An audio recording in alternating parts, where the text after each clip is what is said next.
What? Are either one of these any good? I don't watch movies. You twins? Nah, we cousins. Well, I'm getting ready to watch a video. Really? What? Oh, just some scary movie. You like scary movies? Uh-huh. Well, that was a metaphor. Okay, you know, Max, sometimes I'm just riffing. Would you allow me to riff? As the leader, can I riff? Can I riff? Yes. We're back with another episode. I'm Jake. And I'm Nate. This is the Film Riff podcast. And we're getting in the Christmas spirit, huh? We are a little bit. As you can tell with the colors. We're getting close. We're more in football spirit right now, though. Go Sooners. Go Sooners. Big game. Baby. Big game in a couple days. Yeah, we'll both be there. Yes, we will. Rooting on our fighting Sooners. Yes, sir.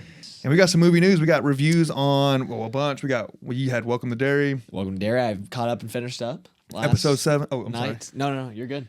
Season finale was this last Sunday, and I watched it last night, so. Heard it's a good one. Correct. Episode 7 of Pluribus. Yes. Fallout.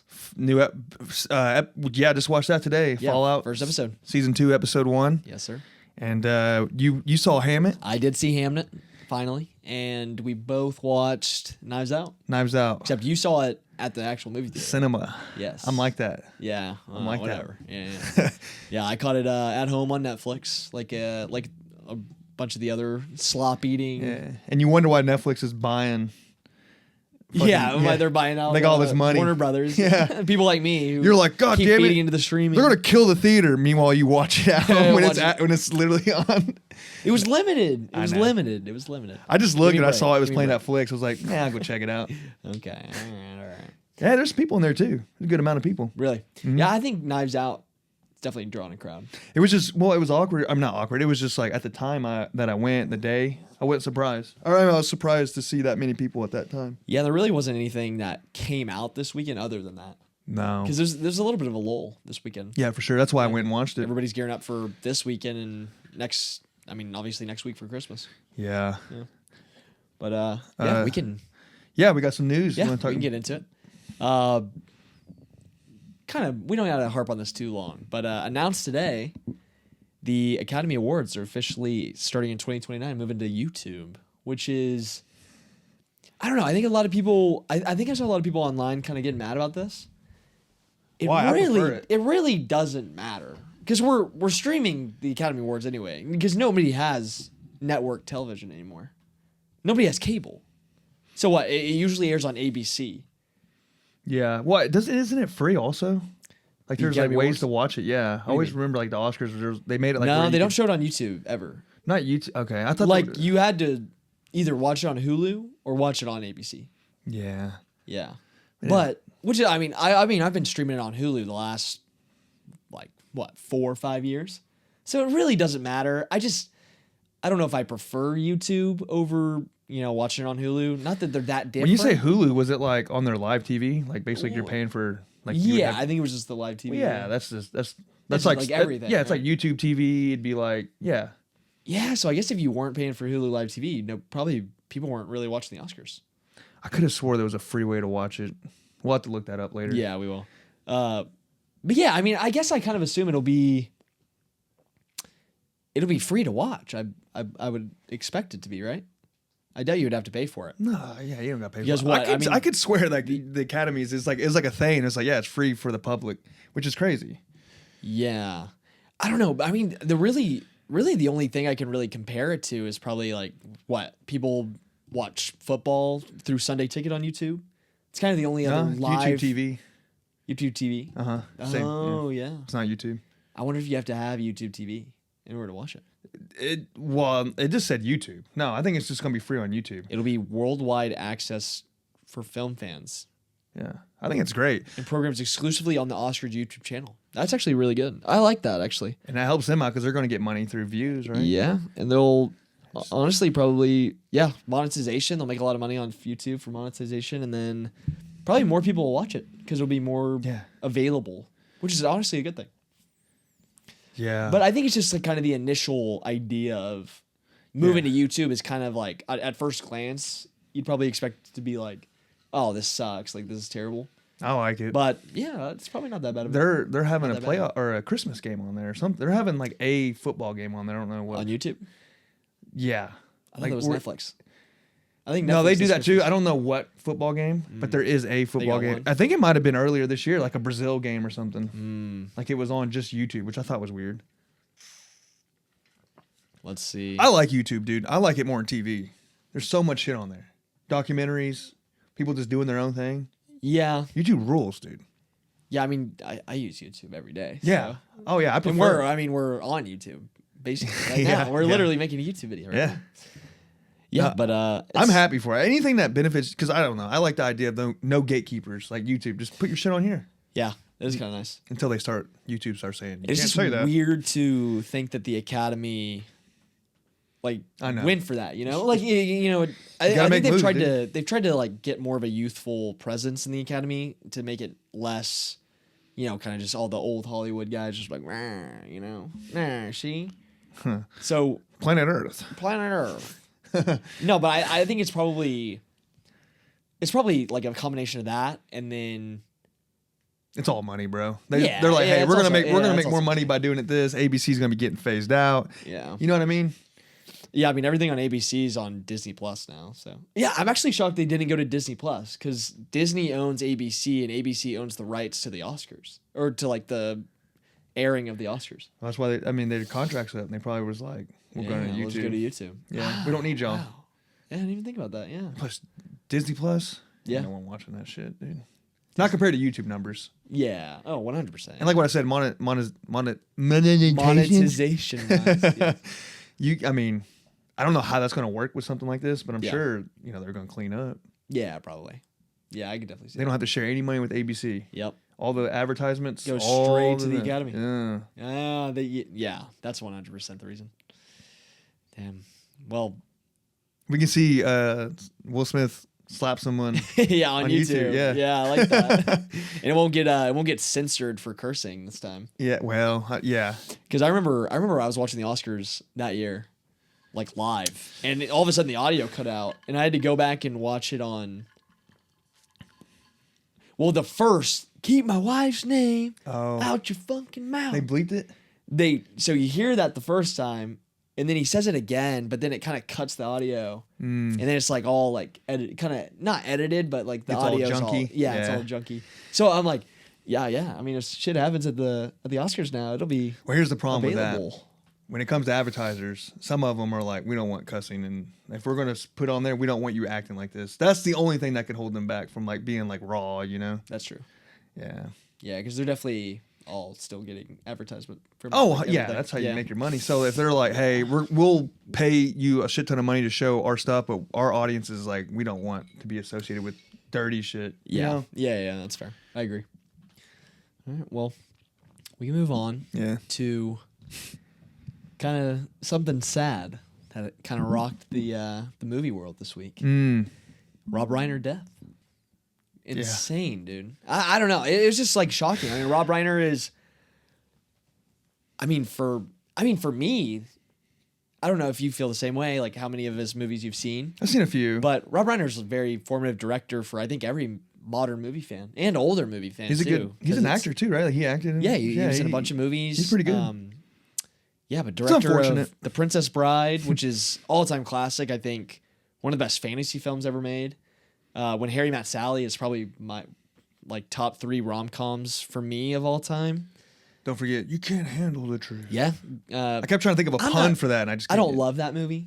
No, but that scene's but- iconic. Yeah, that seems iconic. But yeah, everyone- Stand By Me, I think one of the best Stephen Yeah. King adaptations, and just movie like one of the best movies of the '80s. And for me, I love that one. And this is Spinal Tap, all-time classic in terms of like kind of driving that mockumentary style. Like there would be no Office or like Parks and Recreation. Like there would be none of those shows, I think, without that movie.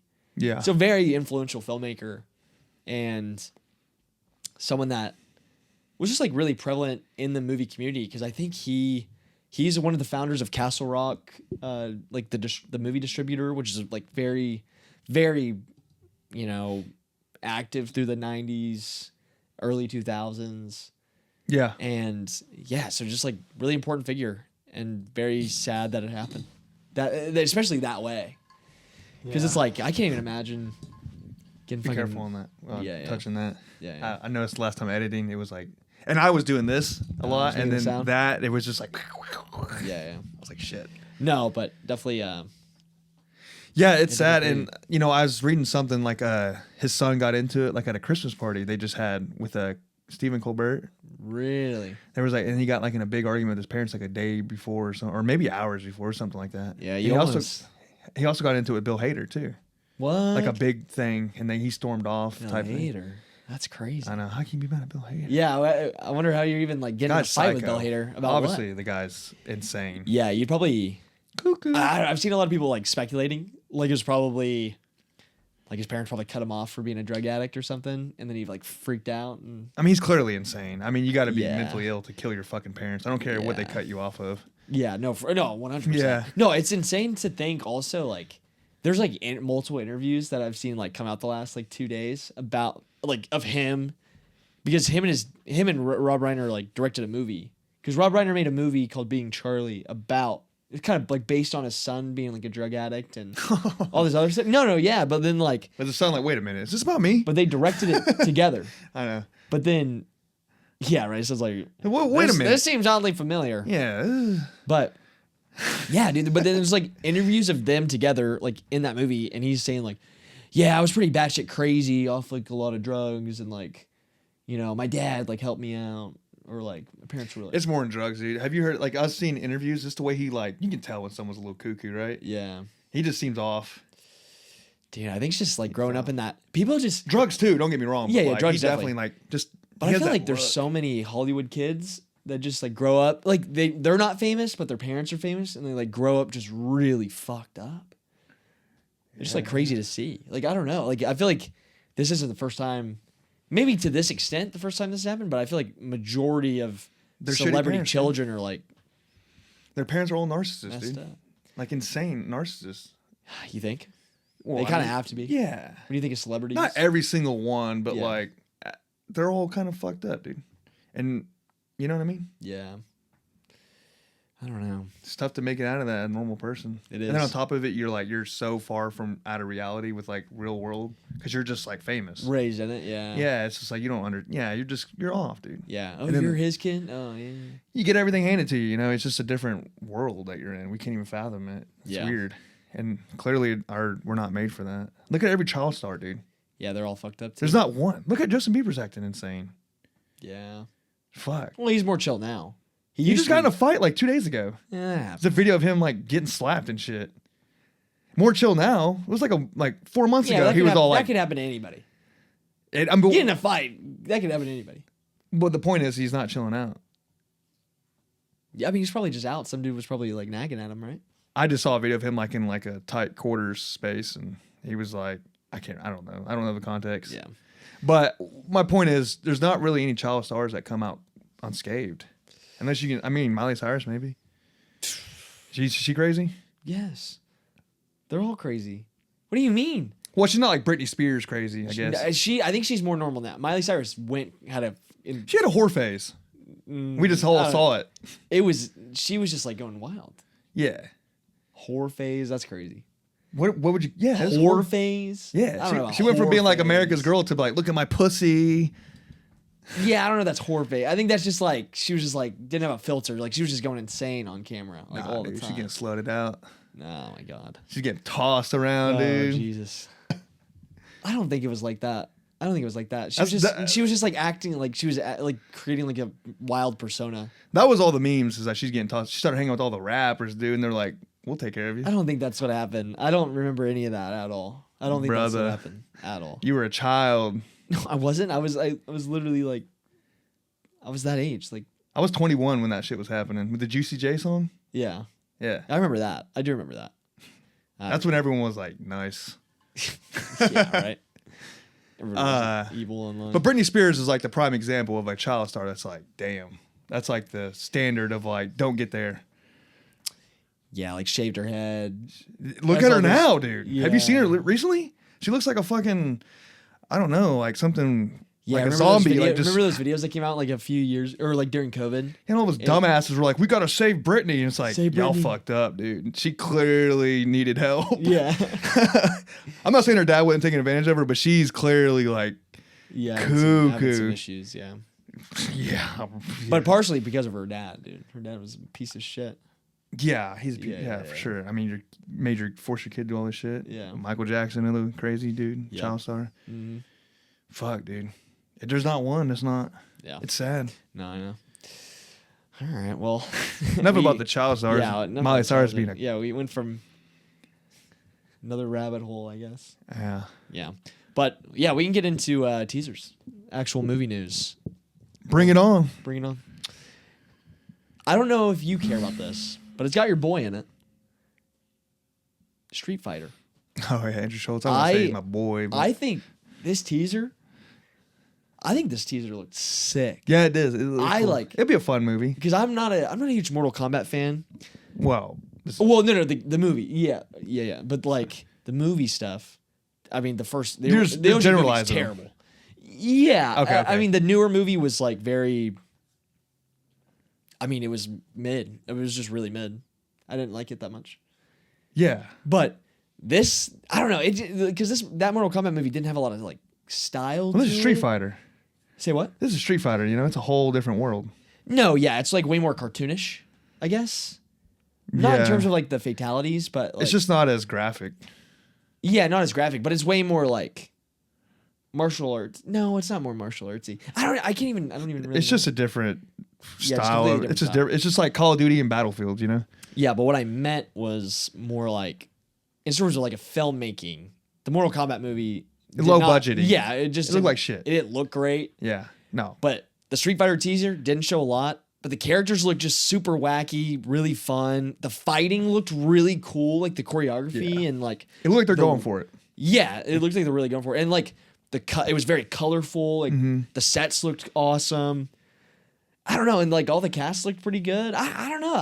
It really did it for me. It was like the countdown. They were like ready. Yeah. Dude, yeah. I was like, I don't know. It was awesome.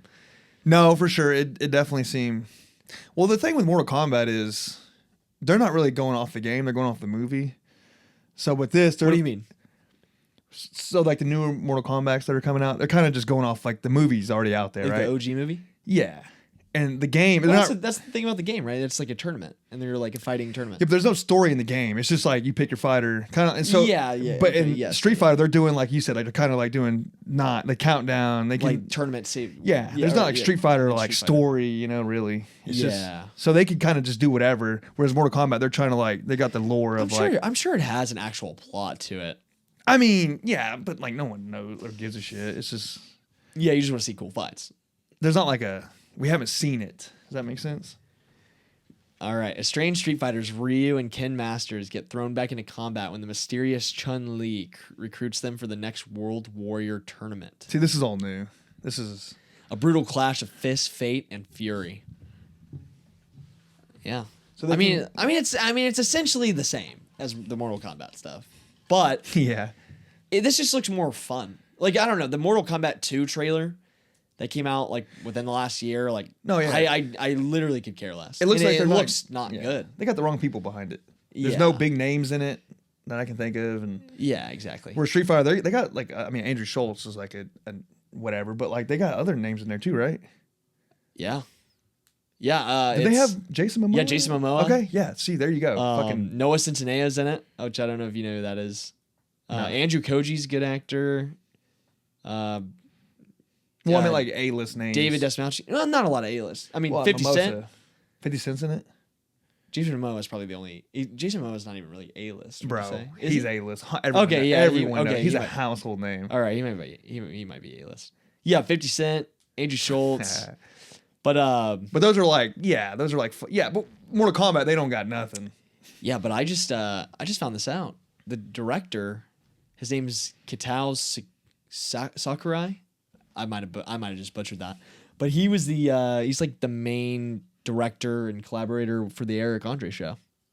Oh, really? I love the Eric Andre show. I feel like in order to be kind of the main guy for that, behind the scenes too with Eric Andre. You You gotta trust- have yeah. like a sense of humor and like kind of like a And you let him go for it. yeah. You let him go for it. Yeah, So I agree. that gives me a really good idea of like what kind of movie I feel like this guy would make. But this is like his first big movie he's directed, because the only other movie he directed was that Eric Andre like Damn, they're bros. that film. You know that he did the kind of like a Bad Grandpa type of movie. I don't know. I don't. Yeah, he honestly did don't like know. Bad Trip or something. Uh-uh. Yeah, it was. I mean, it was whatever. I mean, the bits were pretty funny. Like I like his bits. It's like He's okay. You His, ever watch his special? yes, You seen his special? his comedy special. Yeah. Yeah, Really? yeah. That's weird. It's a weird one. He whips his Yeah. dick out. Yeah, calls he- his mom up and says all this crazy shit. Yeah, he's goofy. Yeah, but he's always like looking to get a reaction out of people. That's his whole shtick. Is like he's trying to like piss people off, scare people. That's who he is, man. Yeah. Yeah. No, I He's genuinely genuine. think he's like Yeah. that. Yeah, yeah. I like him. I think it's genuine. I heard him on I think it was Sam and Mark's podcast. He was talking about like the history of like his show and just it's so cool the way he made it. He's putting shit out on YouTube or something, or I can't remember. He was making it himself and the dude's like, "We'll take it." Adult Yeah. Swim's like, "Fuck it, we'll do it." Yeah, yeah, And that's what got him big. yeah. I think Just so. cool. I think I've heard that before. Yeah, he's fascinating character. I like to see guys like that make it. Yeah, me too. And I mean, he's popped up in a lot of stuff too. Yeah, Like, he he's- got kind of big. He had a moment. He did. I feel like. I know. Fucking Righteous Gemstones. He's in that. Yes, he was at season. One. 2? 1. Is it 1? Mhm. Oh yeah, it is season 1. They ends like on the beach. Yeah, He's in something else. Dude. He's like the Texas guy, right? Yeah, he's like what church? One of the church guys. Yeah, he's one of the I don't know if he's Texas or not. I can't remember, but he was He's like, like a Western guy. yeah, Yeah, But yeah. He's a main. that's church season guy. 2. It's season one. 2. It's one. It's season 2. I remember how it ends, and that's No, it's season 2. I just watched season 1. how does that end? That whole storyline was about like baby Billy and like his son. No, it ends with them on the beach. He tries to make the big deal, and then that ends, and then the next season 2. It Yeah, but goes he's into- more prominent in season 2. He like kind of pops up in season. really 1. okay. Yeah. I'll take your word for it. I'm pretty. Yeah, I can almost guarantee. Okay. Yeah, but it's more fresh on your mind. I'll give you the Yeah. benefit. But Street Fighter looks really cool. I know it's like just a teaser, and people didn't seem that hyped about it online. But this was like the coolest. This is probably one of my favorite teasers of the week. No, God no. I don't know. I'm not. Are we transitioning to a new one now? Yeah, we can go to this next one. I didn't go crazy about this one as much as everybody else. I love the new it. Steven Spielberg Hype. Disclosure Day Hype. teaser. How you not? I don't know, man. It didn't do it for me. It was kind of cool. I mean, look. I mean, we've argued this on the pod. We've debated. I'm like probably one of the biggest defenders of Steven Spielberg. Like I think never argued against you though. I feel like you were saying he was washed. No. You were definitely saying he was washed, Uh-uh. bro. You I like. definitely told me I he was don't. washed. I can't remember. Like I don't really like. Can't think of anything like that I dislike really in recent times. Yeah, I think he's definitely like had a dip. We had in an argument a terms long of- time ago off camera about it, and I was like, and then you start Maybe. naming all these movies. Like, damn, I forgot about that. I Yeah. forgot about that. I was like, yeah, he's Spielberg's goated. like the goat. Yeah. he's literally the goat. No, I don't have any tiff with him. But obviously, not a dip in quality, but like a dip in terms of iconic films. Like I think a lot of his like more recent stuff isn't going to be as remembered. Sounds like you're projecting on like what you think about him. You think he's washed. You're like, I you don't think said he's it. no. I don't think he's watched. I don't think he's watched. I think he's like 100% What was his couple last movies? capable. If you know off the top of your head, if not, The that's fine. Fablemans, I love that movie. I've never seen it. Yeah, that was a great one. Ready Player One, I enjoy, but it's just it's a very like cameo fest Easter egg movie. It's based off a book that I read in middle school, so it like kind of helps me like. I it a wouldn't little say bit more. washed though. No, definitely no, 100% not watched. Okay. But yeah, and the West Side. Oh, you know he's not West Side. The newest West Side Story was so good. Yeah. So what's your It was beef with this? fantastic. Nothing. I just remember. You think it looked a little? I'm thinking of like the BFG, Big Friendly Giant, and The Post, which I didn't care for. He has a lot of shit. Out. Yeah, he had a couple duds in the 2010s, but yeah, he's still Who didn't? No. Who did? No, but he's obviously Steven Spielberg. So, and This looks dope, dude. every time he is forayed into sci-fi, or not even just sci-fi, but like extraterrestrial, like aliens yeah, and stuff. I mean that's like his most well-known shit. Well, I mean, Yeah. so much. It's hard to say, but everyone knows like E.T. and Signs. And I'm a huge Signs. Not Signs. What the fuck is it? There's another one. Close Encounters of the Third Kind. Yes. Yeah. And yeah. one of my favorites, War of the Worlds. I think that War of the Worlds movie is fucking incredible, and I think it's slept on. A lot of people don't talk about that. That's what I was thinking of World of Words. All right, but it's all right. Let's just say I hope this Yeah. movie's better than that. I hope so too. I don't know. But if it's I have high hopes for it, and I also and our boy. We'll get more into this later, but our boy Josh O'Connor's in it, star, Yeah. and Emily Blunt, and weirdly Colin Firth, which I haven't seen really him in anything I've loved in the last decade. I'm not a huge Colin Firth fan in general, but maybe I'll be swayed by this movie. I don't know, but I don't know. It looks interesting. Like they don't really reveal a lot about the plot. I just didn't really connect with like the deer stuff, like the imagery of the deer. I was just saying, I was like, the CGI looked low key bad on that, or it looked like CGI. It's obviously not finished, and I think this movie's like a year out, or it's coming out like at the end of the next summer, so they have a lot of time to work on special effects. I don't know. I guess maybe a full-length trailer would get me more hyped. The teaser just didn't do much for me. Like, I'm not really excited about this. Well, I'm a sucker for like the world is ending. Like, I mean, that's why I like Pluribus so much. Is that even what it was, though? I mean, aliens are attacking. Attacking? Like- I don't even think it was attacking. I think it was like they're just like they live among us. Like they're here. They not seem like everyone was kind of like, what the fuck's? I don't know. Like, Well, it was because Emily Blunt's character starts like yeah, it did a little hacky thing.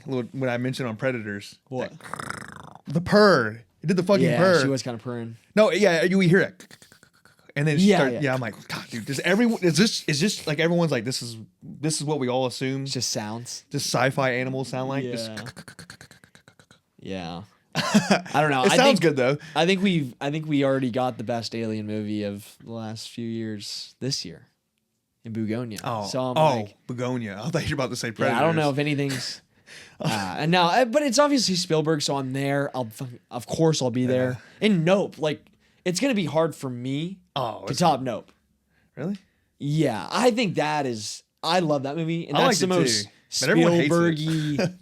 That movie's very Spielberg-esque, like very inspired by it, and you could obviously tell with like Jordan Peele kind of horror twist on it. All right, brother. But- chill, brother. No, but that's like a huge compliment. I'm like obviously No, giving I know you're like, giving him a huge compliment. Yeah, I'm like, let's not go too far. I think Nope's one of the best films of the 2020s, and I would honestly wild. put it in the top 25 movies of the 2020s. Maybe top 20. That's For a me. hot take. Really? You think that? Yeah, but it's your opinion. I mean, I liked it. I liked it a lot. I love that movie. I didn't like it like that much, Really? but I liked it. No, and it seems to I'm get a lot of hate. huge Nope proponent. I liked it. Yeah. So you're not going to hear me shit on it, but I mean, goddamn, dude. Yeah. Top movie of 2020. Yeah, right. All right. Hell, I Well, thought every movie I saw this year was probably better than. We see some good ones. we have seen some good movies this year. No. Yeah, I get what you're saying though. It was as far as alien movies go. Yeah, it's been but I'm a sucker for that shit, dude. So I don't know if I'm just biased. I just like that weird. And he had a very good angle on it. He did. Jordan Peele. That's what I Yeah. respected about it. It's Kind very of like a unique. more animal. Just an alien movie I haven't seen. Yeah, it's very unique. Yeah. And that's like you got to give him credit for that because Mm-hmm. so many alien movies have been made. But yeah, Disclosure Day, previously known as The Dish, which honestly, I think Disclosure Day is not a good title. That's what it's called. I don't rock with it. Disclosure. The Day? Dish sounds way cooler. Nah, they both kind of. The Dish? I feel like The Dish is like kind of ominous. Like, Dish? I'm like, ooh, The Dish. Yeah, like a space. But then dish or- Disclosure Day, I feel like I'm like, Yeah, what is it's this like? Some Independence Day? yeah, It's literally a shitty Independence Day. yeah. That or it's like it feels like Disclosure Day sounds like some like Me Too movement. Like we're like exposing something. Yeah. I don't know, but I'm Disclosure with Day you. I'm with you. I don't like it.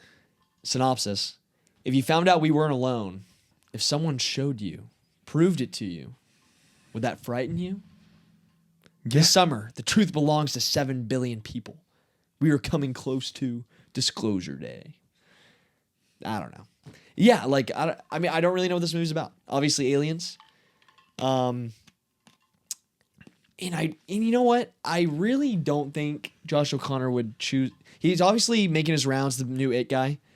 That's gonna be a big movie, dude. It's gonna be a big movie for him, or do you mean just like in general? In general, it's gonna be a blockbuster movie.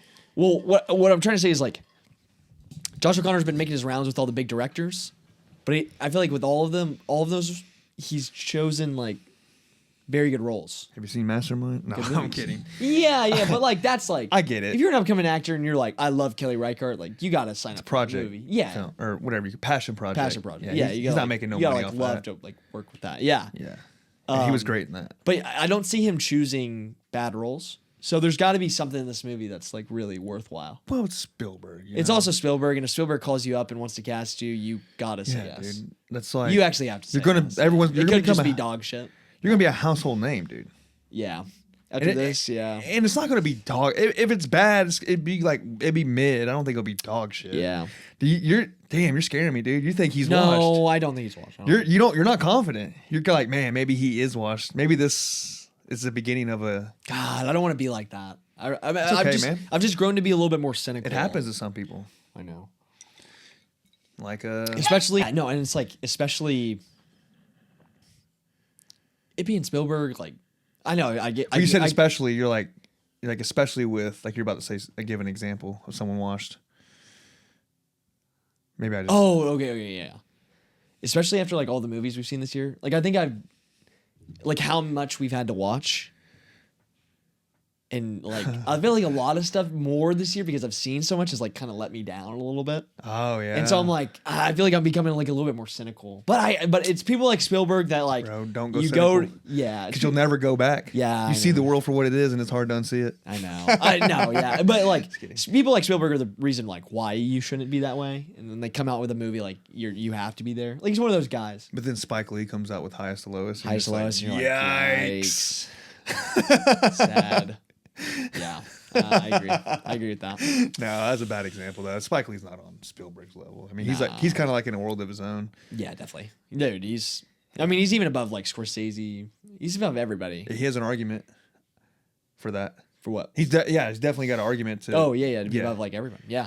So I don't know. I hope it's cool. I'm definitely not going to be negative about it moving forward. But the teaser didn't do much for me. Like I said, hopefully with the full length trailer, I'll be more on board. It just didn't show me anything that looked cool. It's a teaser. Yeah, I thought it looked. But like I said, I'm a sucker for like this. The world's changing. Like something weird's I happening. guess it just felt everyone's- like the vibe like it was gonna be boring. Ugh. Like it looked like it didn't show me anything. Like I don't need them to show me the aliens or like whatever. But like I just need good. it didn't do dialogue. anything cool enough for me to be like, it looks like they're doing something different here. Like it just looked like they're gonna be meandering the whole for like 2.5, 3 hours, trying to be like, they're coming. Where are they? They're coming. They're here. They've been here all along. Yeah, we'll see. Yeah, I mean, we'll see. as long as the dialogue. What if the dialogue's on point? That kind of makes up for a boring. It does. It definitely does. If it has something interesting to say. Yeah, Yeah. we'll see. Yeah, we'll see. It's definitely gonna be a big movie though. Yeah. But we can go to what I think was the best teaser trailer of the week. Oh yeah. Hokum. Spooky. We're back on the spooky. New horror movie. Neon's. We'll give Neon another chance, huh? Yeah. After Keeper, it's kind of tough. But What was before? they together together was kind of disappointing. it's aged a little bit worse. No, I think we gave it 7s. Yeah, I mean it was okay, It's- but I it's still thought, a 7. but It's still a 7. dude, I thought it was gonna be fucking How a hyped we were. banger. Yeah, I how thought it was gonna hyped be we were, body yeah. horror. I thought fucking it's gonna be. I was gonna be looking Yeah. away the whole time. Didn't look away once. Yeah, Neon Horror slacked a little bit. Just a tad. Yeah, Just a tad. they're horrors. But they've had great movies this year. yeah, but I'm Yes. saying horror and the horror genre. They Yeah. kind of underperform in my opinion. No, but this new movie coming from Damian McCarthy, who I was telling you off screen, made a movie called Odyssey. I think 2 years ago, I want to say. I love that movie. Very good, very inventive, unique, really cool horror movie. And like, if you haven't seen it, like obviously, I think it's worth checking out. I just watched it. It came out I think 2 years ago, but Is it Neon? I watched it this last Halloween, this last October. Okay, I liked it a lot. Neon. Yeah. Okay, Actually, was it Neon? It might. I It just might assumed not 'cause have it been was- Neon actually. Huh. I think it was on Shudder. Oh, That horror- yeah, the You were horror. looking for something. You end No, up on well, Shudder. the- You're looking for a horror movie. No, I wasn't. I didn't watch it on Shudder, but it like originally got came you. out on Shudder. I'm pretty sure. Damn. Yeah, That's cool.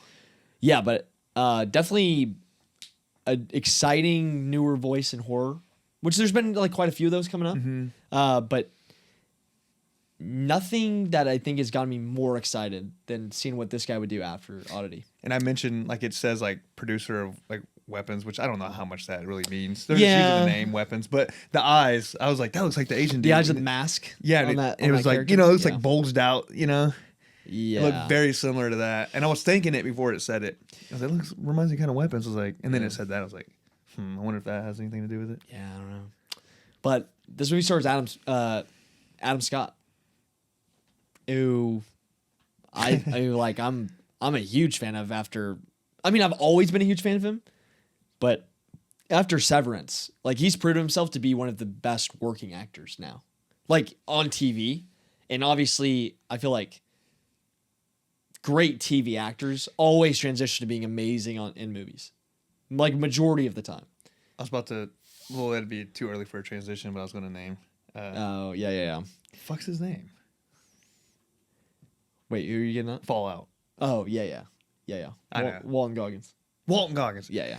You're all right though. And he, back to Adam Scott. He seemed like a guy that would do really good in like some weird horror shit. Yes, especially because Severance is so off kilter, kind of out there, and he kind of plays it. He plays it straight. Like a more serious, like weird shit's happening. Yeah. But no, what I'm saying, like he's the straight man Hey. No, he's the straight man to this kind of weird world in Severance, and he's like seeing all these like crazy things, like for example, like the lamb, or like the shepherd scene where he like goes into the room, and then there's all the sheep and stuff. And In it's like Severance? in Severance. You know, I haven't finished it. Oh yeah. Well, go ahead. I don't All right. care. Yeah, that's season 2, but not a huge spoiler or anything. Hey, my mom, who was like one of the older people that was like, I'm out. Yeah. She She's gave back it. in? She gave it a full watch and was like, it gets a lot better. Yeah, it's amazing. She's like, I went like I think it's season and a amazing from the half without start. knowing what the fuck is going on. She's like, I finally know what's going on now. yeah, but that's not a bad. I don't think that's a bad thing. I know, but some people are just like, I don't know. Not willing to invest their time in it. Yeah. Which makes sense. People are busy. You kind of do have to grab people a little bit. But if you give it a chance, it's great. If anybody who's watching this hasn't seen it, give it a shot. She was trying to talk me back into it. No, but what I'm getting at is Adam Scott being able to play that type of character in that show, I think transitions to horror very well. Oh, I agree. Because you're seeing all this crazy shit happen, and you kind of have to play it straight as a main character in a horror movie, or a little bit. So I don't know. I just think it works really well. But the synopsis of this movie: a horror writer visits an Irish inn to scatter his parents' ashes, unaware the property is said to be haunted by a witch. So goddamn weapons. another shit again, huh? another witch movie, which I'm not happy that it's another witch movie because I feel like witches have been Is this a movie about my mother-in-law? All right. Hey, there's or one. my wife. Whoop, whoop, whoop, whoop, whoop, whoop. Choke alarm. Okay. Folks, we're back. We're back. No, but yeah, like Another witch movie, huh? I'm kind of getting tired of the witches. In we just had like movies. one. Yeah, but I think it's like since The Witch, like we've had a lot. We've had a lot of witch movies. Really? I only think of The Witch. Hansel and Gretel. That was another. That's an IP though. Give me a Yeah, break. I guess. Dude, But The Witch is the standard. but bro. Weapons. Yeah. Weapons was great though. I mean every witch movie's been fantastic, so I'm really not mad about it. I will say my biggest complaint with Weapons, or really my only complaint, is the witch part. Really? I didn't like I was always kind of turned off by that. I It was rewatched- too silly. Yeah, I rewatched it again, and because I wasn't expecting it to be witch, so that like really shocked me. Yeah. So it kind of took me off guard on my first watch, but on my rewatch, I like. You liked it better? I liked it better. Okay. I love Weapons. That's fair. It'll definitely end up being in my top 10 for the year. Top 10, I know for a Well, fact it will be. 10s, yeah. Yeah. There's a lot of, I don't know, dude. There's a lot of movies. I'm a little tough this year, dude. I wish the Oscars would nominate Weapons instead of some bullshit Sinners? like. I actually think No. Sinners deserves it. The more I think about Sinners it, definitely deserves it. Yeah. More. I meant like. I feel like one of the slots is going to go to like Avatar, and obviously we haven't seen Avatar, but I think it's going to go to Avatar or Wicked. I would much rather have Weapons nominated over those two. Whatever those two are getting nominated in for, they probably deserve it over It's- Wicked. It's going to be like some sound design or some Yeah. costume. No, I mean Best Picture slot. But then again, when you're nominating something for Best Picture, you kind of have to nominate it in other categories, and you really couldn't nominate in any other category. But I think it's a guarantee. Or from Original what- screenplay? Yeah, I mean, yeah, no, like original screenplay. But I think it is kind of a guarantee by this point that Amy Madigan's, who plays the witch, is getting nominated for supporting actress. Which That's I crazy, think she was dude. amazing. I don't She agree was with very that. good. She was very good at it though. I'm not saying she's bad, but come on, man. There's got to be. Yeah, especially when you nominate Amy Madigan, but you don't nominate Toni Collette for Hereditary. That's pretty fucked. You know, here's a good. But we can't hark on that. We can't hark on that. Here's something I used to hold a grudge with, and it's a football reference. Adrian Peterson did not win the Heisman, and he was like one of the greatest running backs of all time. Yeah. So ever since then, I'm like, no running back should get the Heisman then. Yeah. No, that's honestly like that's exactly the same. That's what I'm saying. Yeah, that's So the like, same point. Yeah. but that's not the way to think. Yeah, it's not. You know, because it's obvious like somebody's got to break through, and She's the you Adrian know her. Peterson. yeah. Her Toni Collette is the Adrian Peterson. That's what I'm saying. Yeah. Yeah. No, or Peterson. But this girl's not the. But Amy Madigan was fantastic in this role. Like I'm loving that she's gonna get. Obviously, she's not gonna win. But this is supporting. Yeah, supporting. So we had A couple open slots this year. we had. There's Demi a lot. Moore, but that's. I don't know if you kind of. Yeah, it's a little different. Horror. Yeah, it counts. Yeah, it counts. It counts. She didn't win though. Yeah, but I'm saying like it's becoming more mainstream now to like get a horror performance in supporting. I think especially. Well, no, Demi Moore was in lead. Huh?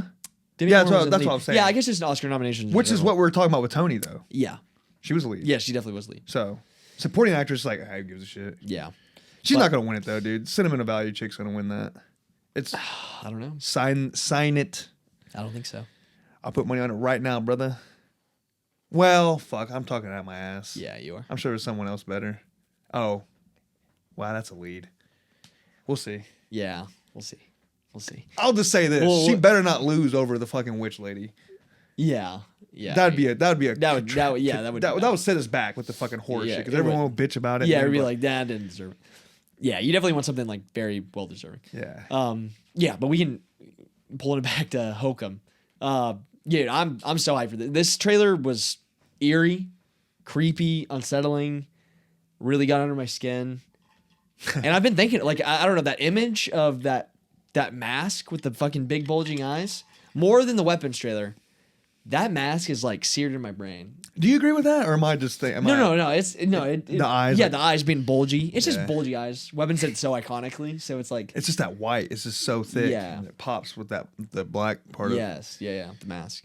Yeah, dude, I that mask freaked me the fuck out. So we'll see. We'll see if it's good. I'm excited for it. I think it's getting kind of some hype.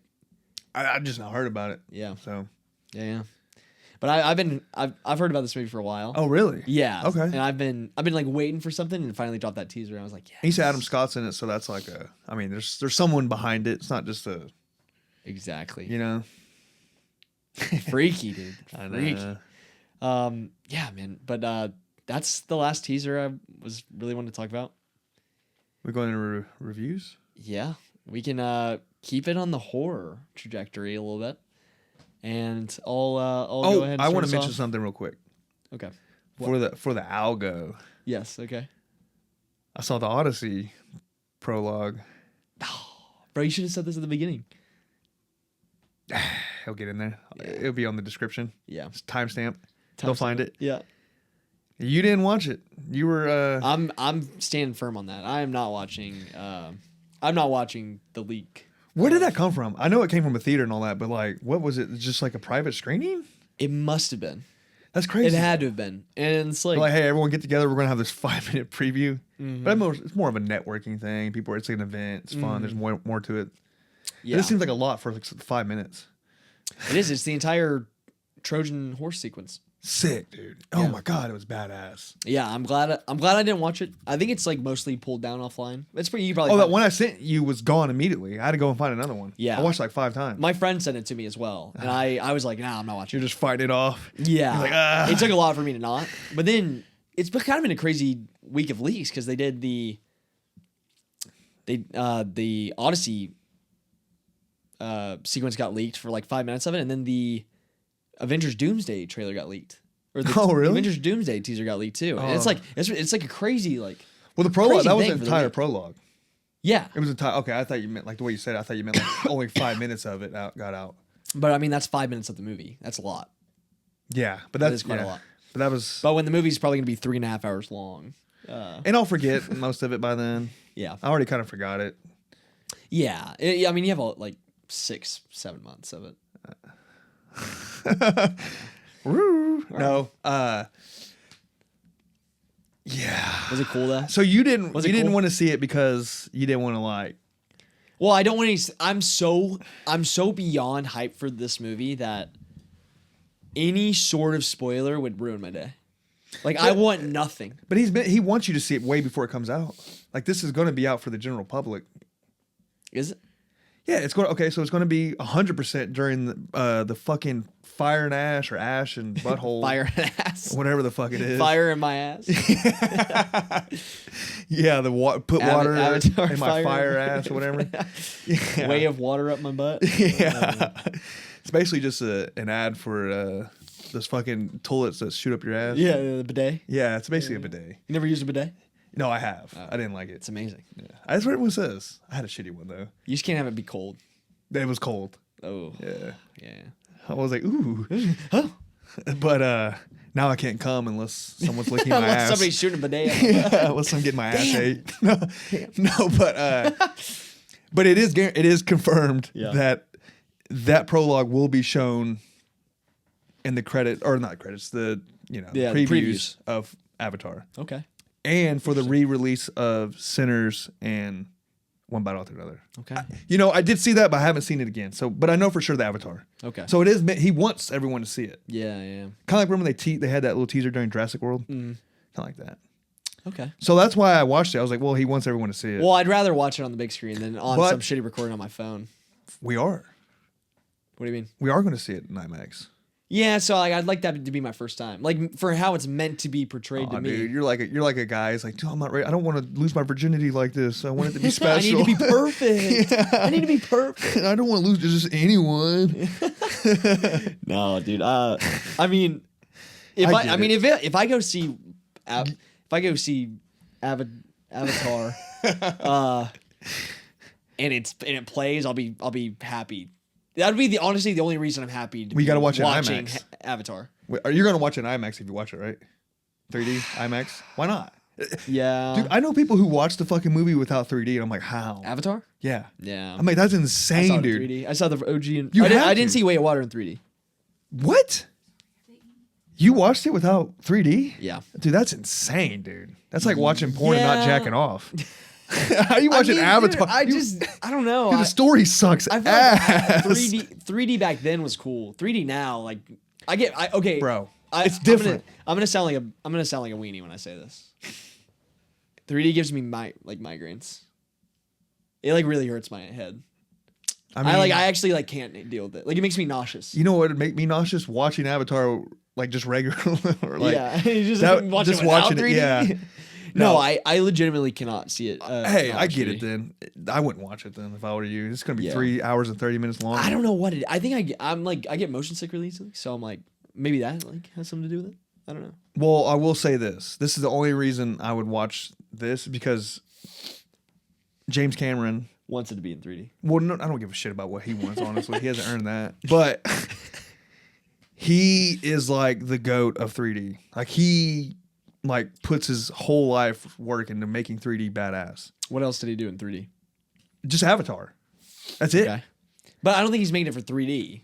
Yes, 100%. No, his whole reason behind making these movies is because he's an environmentalist. Bro, he was on. That's his main Dude, reason. he was on Rogan. He was talking about it. He was like, I want that shit in 3D. No, he was like, all these motherfuckers. He didn't say motherfuckers. I'm making it a little bit more gangster. Okay. He was like, all these motherfuckers that putting all these 3D movies out don't know what the fuck they're doing. He's like, I know how to fucking do it. He was like, they suck at making 3D movies.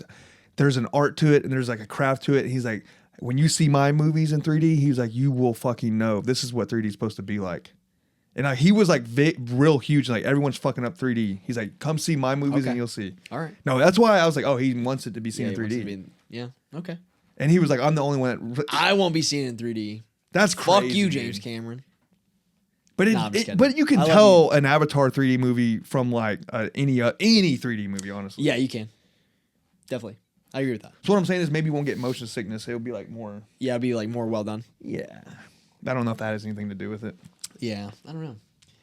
I don't know why. I'm really not looking forward to seeing this movie. It's just not. It's not a good movie. I don't think anyone really is, other than unless you're going for the.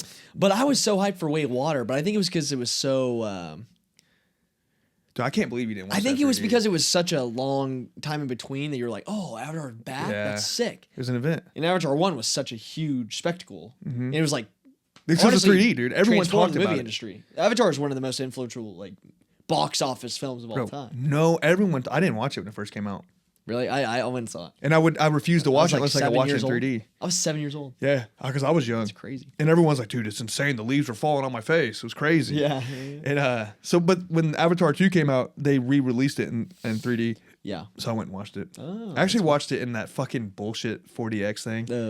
I Fucking hate 4DX. popcorn flying everywhere Yeah, and I shit. hate 4DX. And I was like, I saw Shang-Chi, that Marvel movie in 4DX. Oh, yeah? That was, it's terrible. It was kind of fun though. We watched like another Marvel, like I watched the Marvel one with my friend. Yeah. And we were just like looking at each other like, what the, like we're just laughing at each other. No, it was fun. It was fun. Like it was just But like, it's like- it was just goofy. Like, It adds nothing. like literally like he had like a pop and shit and it was like fucking spilling on the dude next to him and shit. Dude, it's like, dude, what the fuck is this? Yeah. It's just so gimmicky. So gimmicky. But the second Avatar, dude, the scenes with the water, it looked pretty badass. Yeah, no. I mean, it's insane. It's impressive. It's amazing. It's hard to get excited about a story when you know there's going to be 5 films. And it's like they already have 5 movies planned. And then it's like, my biggest qualm with the second one was that it was basically the same story repeated Yeah. and not much happened. No, it And sucked. it didn't need to be 3 hours long. No, But, and then this one's 3 hours and 30. 30 minutes, dude. That's That's a lot. And it's not that I don't. It's not that I don't like long movies. Like if it was a movie I was excited to see, I'd go fucking see it. You're But it's preaching like, to the choir, brother. yeah, to go. This is gonna be a tough one. I'm just if I watch it, it would just be just for the special effects. That's it. I just want to see how I want to see like where he's at now with technology that's out. I want to see how badass it looks. I think this movie makes a ton of money overseas. I don't know if I see Avatar: Fire and Ash making a lot of money domestically. It will.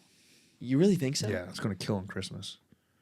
It's gonna kill. Really? Bro. Yeah, you know what? Because Are you kidding me? obviously, because we're movie guys, so we're more hyped for Marty Supreme. Oh yeah. No, this So is gonna we're- crush Marty. Yeah.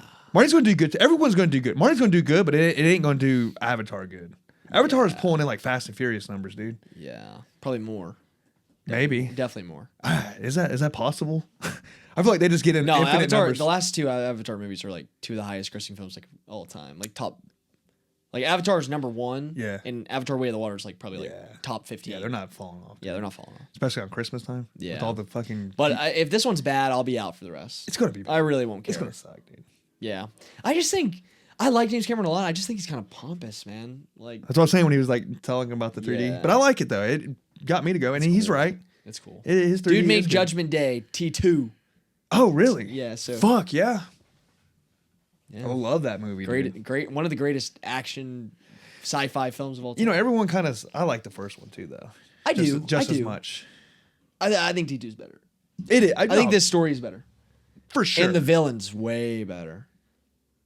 Well, I disagree because the villain in the first one is Arnold, so it's kind of dope. Yeah, but dude, the fucking T1000, That- T1000, it's almost like a just Silver Surfer type Oh, thing. it's so cool. Yeah. And that CGI still holds up too. And he has the iconic Looks so- moments. yeah. I'll be back. Yeah, yeah. All la vista, baby. Hasta la vista, baby. Yeah, and I think I base my whole I love the Your whole black persona? outfits. Yeah, No, your whole persona is Arnold. my Arnold? fashion, the Yeah. black jeans. No one really likes black jeans. I wear black jeans it's only thing I wore last year. It I was is like, cool. I wonder if that came from me being a kid thinking Arnold was so badass in that. Yeah, right. Subliminally put it in my head I Yeah. gotta wear black jeans are dope. I can see that. I thought about that. That's my I can see theory. that. I can see that. Damn. But well, Avatar. In Yeah, my we'll ass. see. We'll see if we make it. I think we got Housemaid. Well, we'll talk about this later, but we'll try to see Housemaid and Avatar this weekend. Yeah. We'll see. We'll see. Yeah, but we'll move on to reviews. Welcome to Derry. Welcome to Derry. Welcome to Derry. This is a spoiler review. TV shows. Yeah.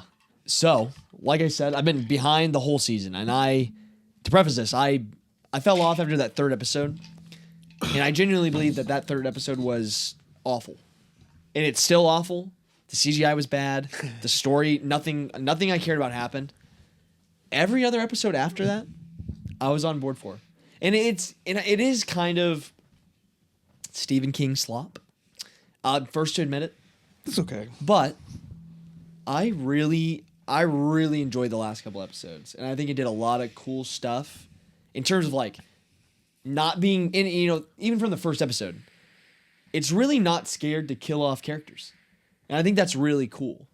But that goes into kind of why they're not afraid to kill characters, because they kind of reveal, and this is the big spoiler for the ending, that this is going to be a 3-season thing, and every season will be going back further in time. So obviously the first It movie takes place in the 80s. Okay. This one takes place in the 60s. The next one will be, I think, I want to say they're doing the 30s, and then the next one's in 1908 or something. So they're going back further and further every time. Damn. And it's really cool because they do something, and I'll just start with talking about the season finale. They build up this whole season of Pennywise. Dude does not come in until episode 6 Yeah. of 8, but it pays off so much because you get so much Pennywise in the last 3 episodes, and it's honestly as good or better than what was in the It films. So they're going back. That's so did it finish how it should finish? Yeah, They wrapped it up? So I'll explain it. It'll make sense. So I'll go through the finale a little bit because there's a lot of stuff in the finale I want to talk about. Okay. But the episode before the finale, they set up. There's been so after they kill off what you thought would be the main kids in that first episode, you kind of end up getting your main cast of kids eventually, and they killed off one of them in this. So the whole time is. You find out in the first It or the It movies, one of the big events that everybody kind of reflects on is the burning down of the Black Spot, which was this what they call it in the show a colored bar that was a secret hideout on the military base that Dick Halloran's character is kind of on throughout the whole film, and they're setting up the bar. Like a juke? Yeah, exactly. But yeah. But at the bar in Sinners. Mm-hmm. Yeah, exactly, at the bar in Sinners. Except not as cool. Not as dope. Not as dope. They didn't have all that talent there. Yeah, right. Miles Cannon just strumming on that guitar, baby. No, but the second to last episode opens with the burning of the Black Spot, and it is brutal, man. You thought the first episode was brutal. This entire season of television might be one of the most mean-spirited, fucking just evil things I've ever watched, and how how much they just fuck on all the townspeople in Derry. It's insane. But basically, all these white guys show up and they're like, "Hey, y'all are hiding this guy. We're looking for him." And then they basically they're like, "Okay, we'll leave you be." They lock the door, burn it down, and fucking just massacre all these people. And there's this really sad scene where all the kids get out, but one of them basically gets left behind, and he he doesn't die by Pennywise, but he just like suffocates in the fire. And it's like a genuinely like it was like a really sad moment. Damn. But they built up the kids, and that's like the best thing that Andy Muschietti, the director of the It films and like basically the showrunner for the show, does so well. Is like they really make you love the kid characters. Like they're so like, you know, because you were saying this before, but like they're kind of like adultish. Yeah. Like the way the kids act are like very adult, like they speak. Well, yeah, just how kids kind of. It's just talk. like Stephen King. I just want to see like Stephen Yeah, King yeah. characters too. He just makes kids real. I don't know the word, not grimy, but like crude. Crude, very crude. Yeah, that's like a Stephen King thing. But yeah, the characters are all really good. I like fell in love with all of them by the end of the season. Ayo, boys. Chill, bro. No, but you go into that final episode, and they kind of like Pennywise comes out, and he's feasting on people while the black spot's getting burned down and all these people are getting massacred. So he just shows up in the fire like all like shit's already bad. He's like, hell, you already did my job for me. Yeah, and he's just like feasting on people randomly. He's like sick. And he ends up going to sleep for like his next 27 years to wake up for the events of the first It movie. Damn, he got full, huh? Yeah, he got took full. a nap. He He got took full. a Thanksgiving nap, dude. Yeah. He was out for years. Yeah, dude. And yeah. But it's crazy because at the end of that episode, he like obviously goes back to sleep. But it turns out the government. This guy's lazy, dude. Yeah, he's lazy. He's like his Thanksgiving meal. He's like on the couch. He just for eats and 27 goes to years, sleep, dude. Dude, he kind of rules. He does kind of. He just fucking wakes He's up. me for real, dude. He just eats and then goes to sleep. Homie gotta eat, bro. What do you mean? Dude, he's eating good. Huh? He's probably, eating good. It'd be funny, like next season, he's all fat. And he's like, God damn, dude, I ate way too much last year. This is crazy. I gotta sleep this off. Yeah, I gotta start watching my calories, dude. How many kids? He starts like calorie counting. How many kids can I eat this? It's year? like it on Ozempic. Yeah. He's like, yeah, we're all on it, right? Like I gotta, it helps. Yeah, we're chilling. Yeah. Devil magic. Right? Even I'm on it. Even on.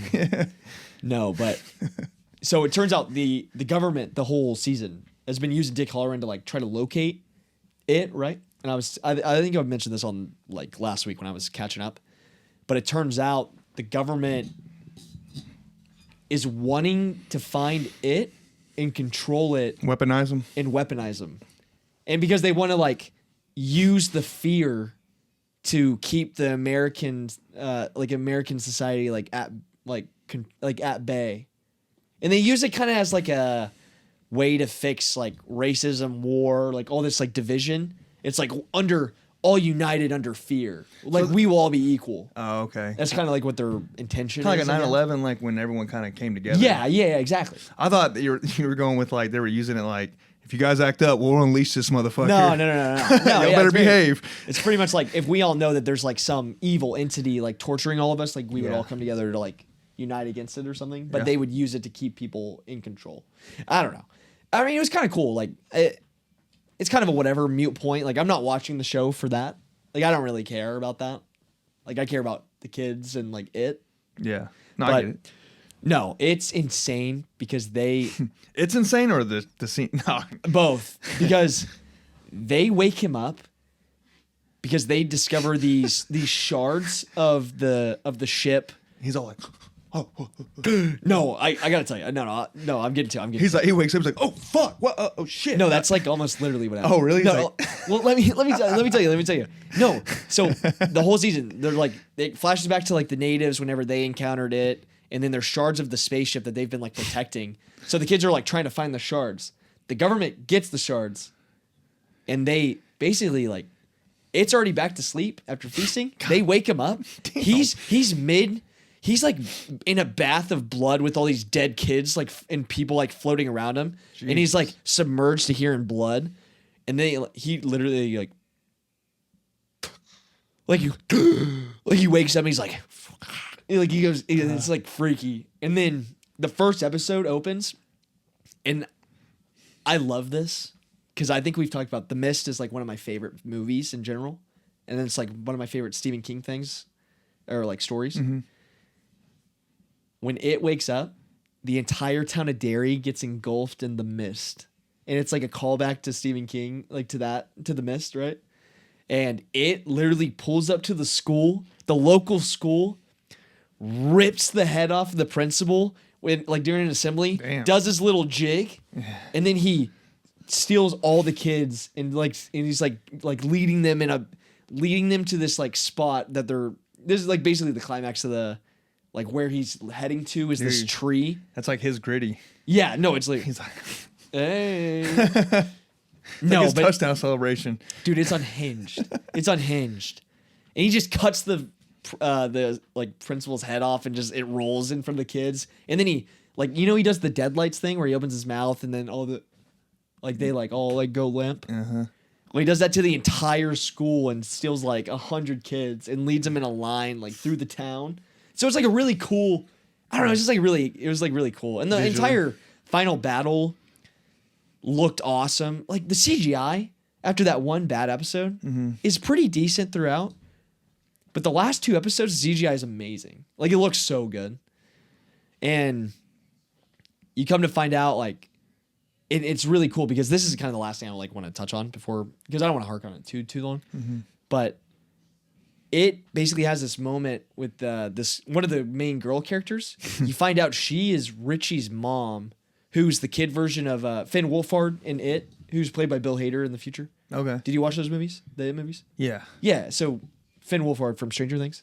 Okay. He's like the kid with the glasses. Richie, the comedian. Yeah. Yeah, and she is his mom. And it like Pennywise has like this monologue where he's like basically, oh, you like your son Richie is gonna like be like the death of me one day. Like he basically you find out that Pennywise's like perception of time is like circular, and so he doesn't like live in past like time isn't linear to him. And so you kind of find out that he's like kind of moving throughout time. Time traveling. Yeah, kind of like in a weird way, kind of time traveling. And so basically, It's weird. once the characters beat him, like and he has that monologue, it kind of reveals like kind of what the plot of the series is. The kids are having this conversation. We're like, well, we stopped him now, and we'll stop him in the future, or he'll be stopped in the future. But what's stopping him from going back to the past to kill our parents to make sure that none of this happens? So it's like this weird, like fluid time thing that I actually like loved. I don't know. I just thought it was like cool to expand on the lore of Pennywise and like what they do with it. It's like really interesting. And I think it'd be a cool show to, because they plan on doing 3 seasons total. So it's like, I don't think it'll overstay its welcome. But if they execute it well, I think this would like be a really fun, like just a really fun show. Yeah. I liked the first season a lot. Like I'd probably rate it like probably a 7, probably 7.5 out of 10. Okay. Yeah. Yeah. Like I really enjoyed it. As a Stephen King fan and even just like outside of that too. Yeah, sounds pretty cool. Yeah, I liked it. There you go. If anybody else fell off, it's definitely worth picking back up on. Definitely. Yeah, maybe I'll give it a shot in Yeah. the off season. Yeah. But We got another big show that I'm on right now. Pluribus. Man, another banger Great episode. episode. This is penultimate episode. Season finale is coming out on Friday. Fuck. Yeah. Is it we'll really? be- yeah. Yeah, season finale. How many Sweet. episodes? Is it only 8? Only 8 episodes. You're sure? Yeah. That sucks. I know. Fuck. This is one of those shows that like Fuck. didn't really notice until now when like the last episode's coming, but you're Flew. like I could literally watch 20 hours of this. Like I could like Yeah. if this was all out, I wouldn't want to binge it. But this season could be like 10 more episodes and I'd be like, "Oh yeah, like, that makes sense." I could watch them all in I could watch- couple days. Yeah. Oh, so good. Yeah. But this episode was arguably one of the best, I thought. I can't believe the season finale is already here. Yeah. Damn. I feel like I need another episode. It better be long. It's not though. Yeah. They don't really do that, huh? Damn. Well, they do. They probably Apple like an TV? hour 15. I'll hour take 20 it. maybe. I'll take that. Yeah. But this episode follows Episode 7. Yes, episode 7. Spoilers as well.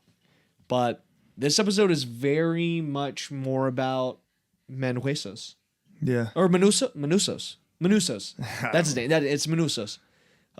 He kind of pisses me off sometimes. Him? I'm just like, take the He's help. so stubborn. No, I know. He's such. I respect it, but it's like, dude, just when they were like, we can get you there tonight, I'd have been like, fuck it. I'm not going to Yeah, this he was like, goddamn I'm not walking jungle. through this trench. Yeah. Fuck that. No, but okay. So the episode obviously opens on Carol. You kind of see her the most hopeless she's been, and she fully is like, I can't do anything to fix this. I'm just gonna like submit myself to this new life that I have of like basically being able to do whatever the fuck I want. Yeah. And you see her just kind of like The hitting Gatorade. golf ball. Yeah, she gets the Gatorade. The Gatorade which is product kinda- placement. That was. When I was watching that scene, I was thinking of you. The Yeah. whole time. I was thinking of you the whole time. I was You're like, like, he's catching it. He's I gonna was like, mention I it. know he's gonna be mad about this. I wasn't mad about it. I just noticed it. It was like, funny. Yeah. It She's was like, I funny. need an ice cold 'Cause Gatorade that makes cherry. like that's something realistic that you would definitely like. Yeah, well, most product placements are, but yeah. Yeah.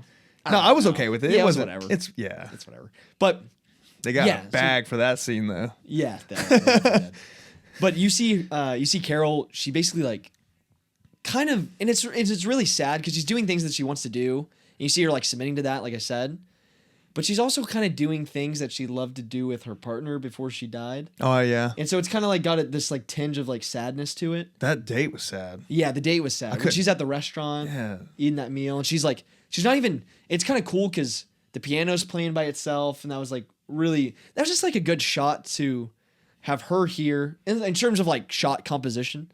Like you have her here, and then you have Dude, the like, cinematographer fucking yeah, he cooks on Like, his game we've right talked now. about He's that. in his bag right He's in now, it, dude. Especially all the jungle scenes that Yeah. come in later. Dude, you gotta let him Amazing. cook, dude. Amazing, but Fuck, dude. yeah, she's like sitting over watching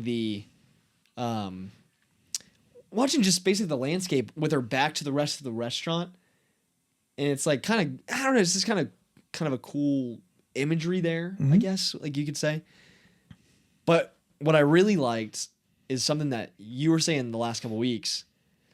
I think kind of the motif of the wolves is kind of present because Her screaming. her like submitting to it, I think is shown by her like giving the howl back to the wolves. Like she's now this like wild. It's just supposed to be like symbolic. I think it's like how I took it. It's like she's like now just like free to like she's like let go of everything and she's just like free and she's still fucking depressed and sad and like wants to kill herself as like you can tell by like her shooting the firework off at herself.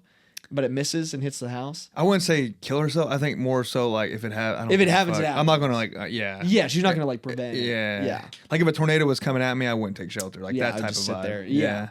I would like see the eye of the storm. But I was thinking, I'm like, that's a shitty way to die. Is a firework in the face. I'd be like, let's find another way. Yeah, that would be. Let's go You skydive. arguably probably wouldn't die from that.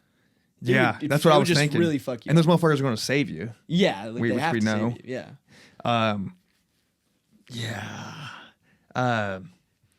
She's just a great actress, man. Yeah. Yeah. Rhea Something Seahorn, about her, dude. I just love She's just her voice, everything about her her. mannerisms. I'm like- falling in love with her, dude. No, so I have a buddy. Shout out to Alex Weichert if you're watching. But Shout out Alex. shout out Alex. My boy, me and him have like from watching Better Call Saul, had the fattest crush on Rhea Seahorn as Kim Oh, Wexler. really? She's just got this. That's like- how I am with her right now. I don't know what it is. Like Oh. I really don't know what it is. She's got this like. I'm attracted to her. She's dude. got this factor. Yeah, No, I know. she's very. It's like her jeans look good on. I mean, just Oh, like, she's just she's yeah. just And then she's a beautiful woman. Her voice is like unique. Yeah. Like, I don't know. Yeah, So, yeah. I it's can't even not- do it. I know. It's like, and that's kind of like the thing is like that's why I think it's cool that, and we've talked about this already, but Vince Gilligan was like, oh yeah, she's a star, Yeah. and she has this like likability, this likable quality to her that's like everybody that has given her like her like performances a chance, like watch Better Call Saul, watch this show, know that she like everybody loves her. Like she's one of the most likable actresses I've seen in a long time, from like just like stuff I've watched. Yeah. And I don't know, it's just cool. Yeah, she kills that. She kills that it. character. Great actress. Damn, there was something I was wanting to say about this, but there's a big scene where she kind of like come back. She wrote that on that in the paint. Yes, that No, was at the wait. very end of this episode. Oh yeah. Yeah, Yeah, I guess like time frame wise, I guess it. yeah. Stuff's happening parallel, Mm-hmm. like with Manusos and her. But yeah, I mean, to finish up like what happens to Carol, because it's not really focused on Carol this episode that much, but that was like heartbreaking because you see, I can't remember the chick's name. Yeah, I know. I can't remember the her one name. she's connected to. Yeah, the one that somehow. her like guardian, like kind of like her guardian angel, like for like these for the hive mind, I guess. The one she accidentally killed almost. Yeah, the one that she It pretty much started this whole mess with her not being able to communicate. But Which I want to say this real quick before I forget. Yeah. That whole I fucking hate every time she calls and then you have to listen to that fucking voicemail. It's annoying. If I was her, I would be like, hey, I get it. Just speed it up. Let's speed this fucking process Yeah, up. like put it on 2 times speed. Yeah, or just don't even say that. Just be like, we're still not talking. What do you want? Yeah. I can't do this whole 40-second fucking. Dude, it's God. Yeah. And that's what they want. That's what they want though. They want you to be annoyed by having to hear it because she is. And it's like they want you to like kind of sit in that same feeling as she is. And They're I'm like they're "Oh, petty. Fuck. It sucks. They're just petty little assholes. Yeah, they are man. petty little assholes. But no, so you basically see she starts working on something, and you basically see she's trying to get them back. And I think that's like even more like showing how like how much she's submitting to this like entire process because like now she needs their company. Like she's like ready to like integrate herself into like whatever else everybody else is doing. Is this show, because this goes with that, Yeah. and I haven't really heard a whole lot of people, but I heard someone mention it and it made sense to me. Is this like a metaphor for like communism? I mean, That's what I heard. sure. I mean, yeah, I could see it. I mean, yeah, it's a parallel, I guess. Seems very like, yeah, it makes sense once I heard it. I was like, damn it, I guess it is. Everyone acting the same, doing the same. Everyone's got a kind of role. And then you're out of Yeah. it and now you're a loner and you just want to just be with it. Yeah, I think it's more. I don't think it's communism. I think it's like more, just kind of acceptance of society in general. Like conformity. It's all about conformity. Like a sheep, mainstream. Yeah. Yeah. So. Yeah, I don't know, man. It's cool because you see where Menuso's character is, and when on paper not a lot happens. It's basically like 35 minutes of this episode is him traveling, and not a lot of speaking. It's him just kind of speaking English or like trying to learn English. Yeah. So he can communicate with Carol. But I loved his entire journey. Like it's like to be able to just like sit and watch him like traveling in these different places and like doing these different things without saying much. It's like it's testament to how well the show's made that I find this all like so interesting. Oh, 100%. But it's cool because I feel like Menuso's is going to Carol and he's gonna try to make this plea to we gotta fuck and repopulate. Yeah. No, like we gotta work together and like stop whatever's happening. But I feel like Carol, as he's gonna get there, Carol's gonna be like, he's gonna have to convince her now, because she's like fully like allowing herself to be taken over by these people. I don't think so. I think it'll be a process. For I me. could see that happening. I don't think it's gonna be like she'll obviously end up working with him, but like I think it'll be like take a lot of convincing. Really? I think I think it she's will. just so gung ho. Just like it's just like now you're just like I know, but we spent an entire episode of her like. That's because she was performing. hopeless. But now that there's a guy in place, oh shit, I have some. Okay, yeah. But what are they gonna do? What is one guy like? What Gives is you that? hope. I guess. Yeah. I mean, I guess. We'll figure it out. I mean, I don't. Yeah, I don't know. I don't know what you can. But there's something you can do. Now you got another guy. Fuck, dude. Honestly, I would kind of be like, let's just live. Nah. Yeah. But I get that, like wanting to. This isn't right. Yeah. No, I know. Yeah. Fuck, I don't know. It's crazy. It's what a It is. crazy dilemma. Yeah. It is a crazy. You see so many people acting so different. Like, I mean, I would just not reenact. I would make them play basketball at a high act level. out my favorite movies, but like.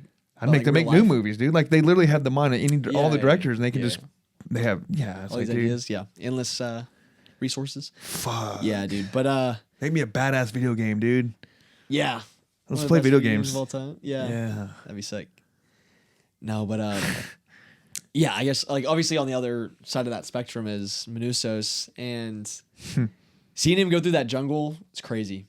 I would like the moment where he steps on that rock wrong, and they kind of like allude to it, like foreshadow it, because he's like the rocks are shaky and he's stepping on them. almost falls like earlier on, and he falls back into that fucking tree on the spikes. I was like, oh, dude. They foreshadow the fuck out of that. Yeah, dude. Oh, it was so like I literally winced. I was like, oh no. Dude, my dumb ass thought he was about to cut his arm off or something. Yeah, something bad. Like something. I thought there was a chance. No, that- when he was like, I thought he was about to like. Oh, I thought yeah. his arm got infected too or something. Yeah. Yeah. So I was relieved. There was a second where I thought he was gonna literally just die. That would have sucked. Like dude. I thought he would have died, and then it would have like created this, just like, oh yeah, we're like this shit's hopeless, because like he was the one guy who was going to like help her, and then he just fucking dies. Like I thought it was gonna be like that. That pissed me off. I was like, I'd sit here and watch his whole fucking journey just for him to Just for fucking him to die. But at the same time, like I feel like that would have been like interesting too. It definitely would have been. It would have set up a interesting. lot, like and in terms of, like themes. Like I feel like it would have made But sense. it did do a good job of like letting us know, like, okay, now they'll intervene. Yeah. I'm trying to think. At some point, they let it be known that you dying is they can't let that happen at all costs. They Yeah. will break whatever bullshit codes they got going on to make sure you live. Yeah, I know. So, which is, I don't know. Damn. It's fucking, yeah, I don't know what's gonna. So they got him, right? They parachuted his ass out. Yeah, they got him. Yeah, they air med vacked him. Okay, I'm forgetting. I'm blanking on the part. He walked into that shit. Yeah, but he then got infected. It got But then he caught that fucking sword on fire and like burned it. Yeah, What happened after? I think Did he pass I think out? it prolonged it. Okay, No, he didn't pass out. He was just like keep traveling, and he literally walked Then he himself faded out to fading. I got you. Yeah. Yeah, that's when they're like, all right, let's get this dumb motherfucker. Let's get this stubborn ass motherfucker. Yeah, but I'm obviously looking forward to the season finale, dude. I think it's gonna be really good. How many seasons do you think this goes? I can say 3, 4. Oh, really? But I mean, Breaking Bad and Better Call Saul are 5 seasons. It's true. Yeah, Maybe it goes 5. yeah, I can see it. Yeah. I could see it being a little less. Yeah, I could see it being a that's little true. less. But we recommend it. Episode Definitely. 7 was dope. Yeah, again. we'll break down season finale this next episode. Yeah. Next time we film. But we can move on to the last show that we just watched the first episode of. But we can not harp on this too No, long. let's go very quick. Yeah. Yeah. Fallout came back, and we've been Season talking. 2. Yeah, we've been talking about how excited we are for this show, The premiere. and the premiere did not let me down. This was a great episode. It was shot very well. Very well. It looked very good. The whole first season looked great, but Yeah. you can tell Amazon did they good. got more of a budget this season. I genuinely think, because like the gore was amped up, the just like the CGI looked fantastic, Mm-hmm. and then they showed a preview of what's to come with like the civil war that's brewing within the Brotherhood. The ships, like the helicarriers and stuff, looked Mm-hmm. so good. Like it looked like almost Dune level. Like Everything. Yeah. it looked so good. Every scene, like when it showed them like walking through like that desert. Yeah, it looked like fantastic. to Vegas. Yeah, it looked great. And it's just like this show is just such a vibe. Like the music, the like the little side characters. What's all the little- Fallout music? Yeah. Yeah, it's all the Fallout music. Like The they just old-timey. capture the game so well. They're back to the Easter eggs already. Back to the with Easter eggs The already. food and And there was a character on there that was, I guess, from the first one. The guy when it's showing that flashback of him getting to his house and everyone's like, the Oh, alarms going off. There was a guy in yes. there that he's an NPC that greets you at the game yeah, okay, that they showed him. yeah, that's cool. They gave That's a awesome. little nod. Yeah, dude. Yeah, I mean, all the Walton Goggins stuff was cool because obviously he's still kind of investigating this mystery of like what's I He's looking for his. It got uncovered. Yeah, he's looking for his wife and kid, but his wife, Oh, obviously, at the end of flashback. season 1 was kind of the head of all the Vault Tech fuckery that was going on, and she's like kind of like arguably the main villain. Well, we knew that season 1 though, right? Well, we didn't know until the end. Yeah, but it gets revealed like the last like 2 episodes. I'm pretty sure. Yeah. But yeah, obviously they're going to New Vegas in order to find Her dad. her dad. Yeah. Fuck, what's her? Oh my god. I Her always dad's forget- name. No, the main character. Oh, the girl in it. Yeah. Fuck, dude, I'm bad. Like I tell you, I'm really bad with character names sometimes. Oh my god.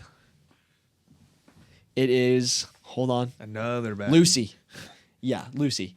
Yeah, but like Kyle MacLachlan plays her dad. Obviously fled at the end of season 1 and got away. He's heading to New Vegas to meet up with Fuck, I don't oh my remember. god, dude. I spent a lot of time like thinking I should have watched the recap. I didn't watch the recap. Oh, really? I No, watched Justin Theroux's character, the guy who like was blowing up people's brains in the show. which he's now the new main antagonist. Yeah, I mean, kind of antagonist. I kind of don't like when shows do that. It kind of reminds me of like The Walking Dead. It's like, Like oh, new here's the new antagonist antagonist, and then we beat him, and now there's gonna be a new one that pops up. It's like, damn it! I hope this show doesn't do that. Yeah. You know what I mean?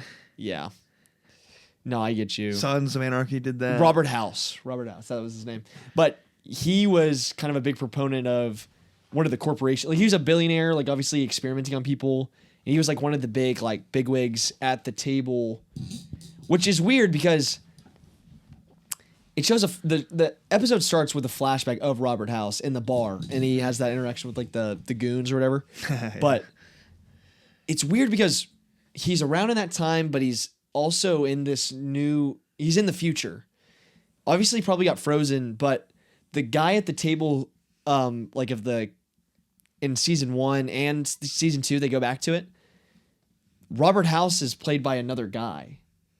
And like when he's at the command center and they're like all discussing like what the future plans are and like what they're going to drop the bombs and everything. It's played by a different guy. So it's almost like kind of weird because it's like, I don't know if this guy is actually Robert House or if he's like taking on this persona of Robert House after this guy died and he's like found a way to like make it to the future or something. I don't know. But I don't know how. I've never played New Vegas, so I wonder like how much of that goes into that. yeah. I bet all the fans are like, "No, dumbasses! Yeah, this is obviously how he's supposed to be." But or if this character is just completely. No, I think Robert House was actually in New Vegas. I played New Vegas, but it was, I mean, I never like, it was too early for me. Like I was really young. I didn't like obviously like complete it or like finish it all. And I played it like sparingly. Like I didn't really get super invested, but it was a great game. Like I remember like thinking, I was like, oh, this game's insane. Yes. And Robert House is a character I'm pretty sure from But he that wasn't game. like a huge character. He wasn't like the main antagonist. I think he Damn, I feel like a fucking poser not knowing this. I think he is. I think he's like one of those people you like faction you can join or something. Okay. I can't remember. But yeah, Justin Theroux, also great casting. I think I mentioned this before, but main character of The Leftovers, I love this guy. Great actor. Yeah, but no, this episode was great. Obviously setting up a lot of stuff to happen this second season. I'm like really excited for what's to come. Set up a lot of cool stuff. Yeah, I like that open. I can't remember. It was an opening scene, but one of the first scenes when, they have him tied up. We're about to hang him. Yeah. Walton Goggins' character, and she's like supposed to like be sniping the rope. Yeah. And he's like, he says the phrase to like shoot the rope, and she just doesn't. Yeah, it was funny. Their dynamic is funny. Yeah. Their dynamic, because she like doesn't want to hurt people, and he's like such a ruthless motherfucker. Very yin and yang. Yeah. Big time. But it works. Really works. Has I love so their far. diet. I love the dog sidekick. It's perfect for the game. Dog meat. Dog meat. He's from Fallout 4. Yeah. Uh, Amazing. yeah, it looks well. What the fuck's up with that little brain thing? Yeah. Oh no. I paused the episode in Amazon. I don't know if you've ever noticed, but Amazon always has like that. Apple does that now. Yeah. Yeah. I've noticed that. But Amazon was the OG on that. The character was literally brain on a Roomba. It literally was just listed as brain on a Roomba. That's funny. Yeah. I don't know. Oh yeah. And then the brother character in the vault, he ends up unleashing all of the frozen people. Oh yeah. Like all of the people in cryo sleep or something. So that's gonna be crazy. My whole thing is, why didn't he do this to begin with? Like, he's been in there for, I guess, a long time now, right? But he didn't know. I don't think he knew where. Well, he finally uncovered all the secrets of the vault at the end of the first season. Okay. Oh, I didn't know how long. And then was the first season? Then they have him just like working. I think he's like being. He got like reprimanded. Okay, yeah. And now he's like I'm working sorry. the shit job, and he's in that room, and he's just like, you know what? Fuck this. I'm gonna unleash everybody. I was getting my characters confused. Yeah, I know what you're talking about. Yeah. Yeah. That No, but fucking- such a rich like.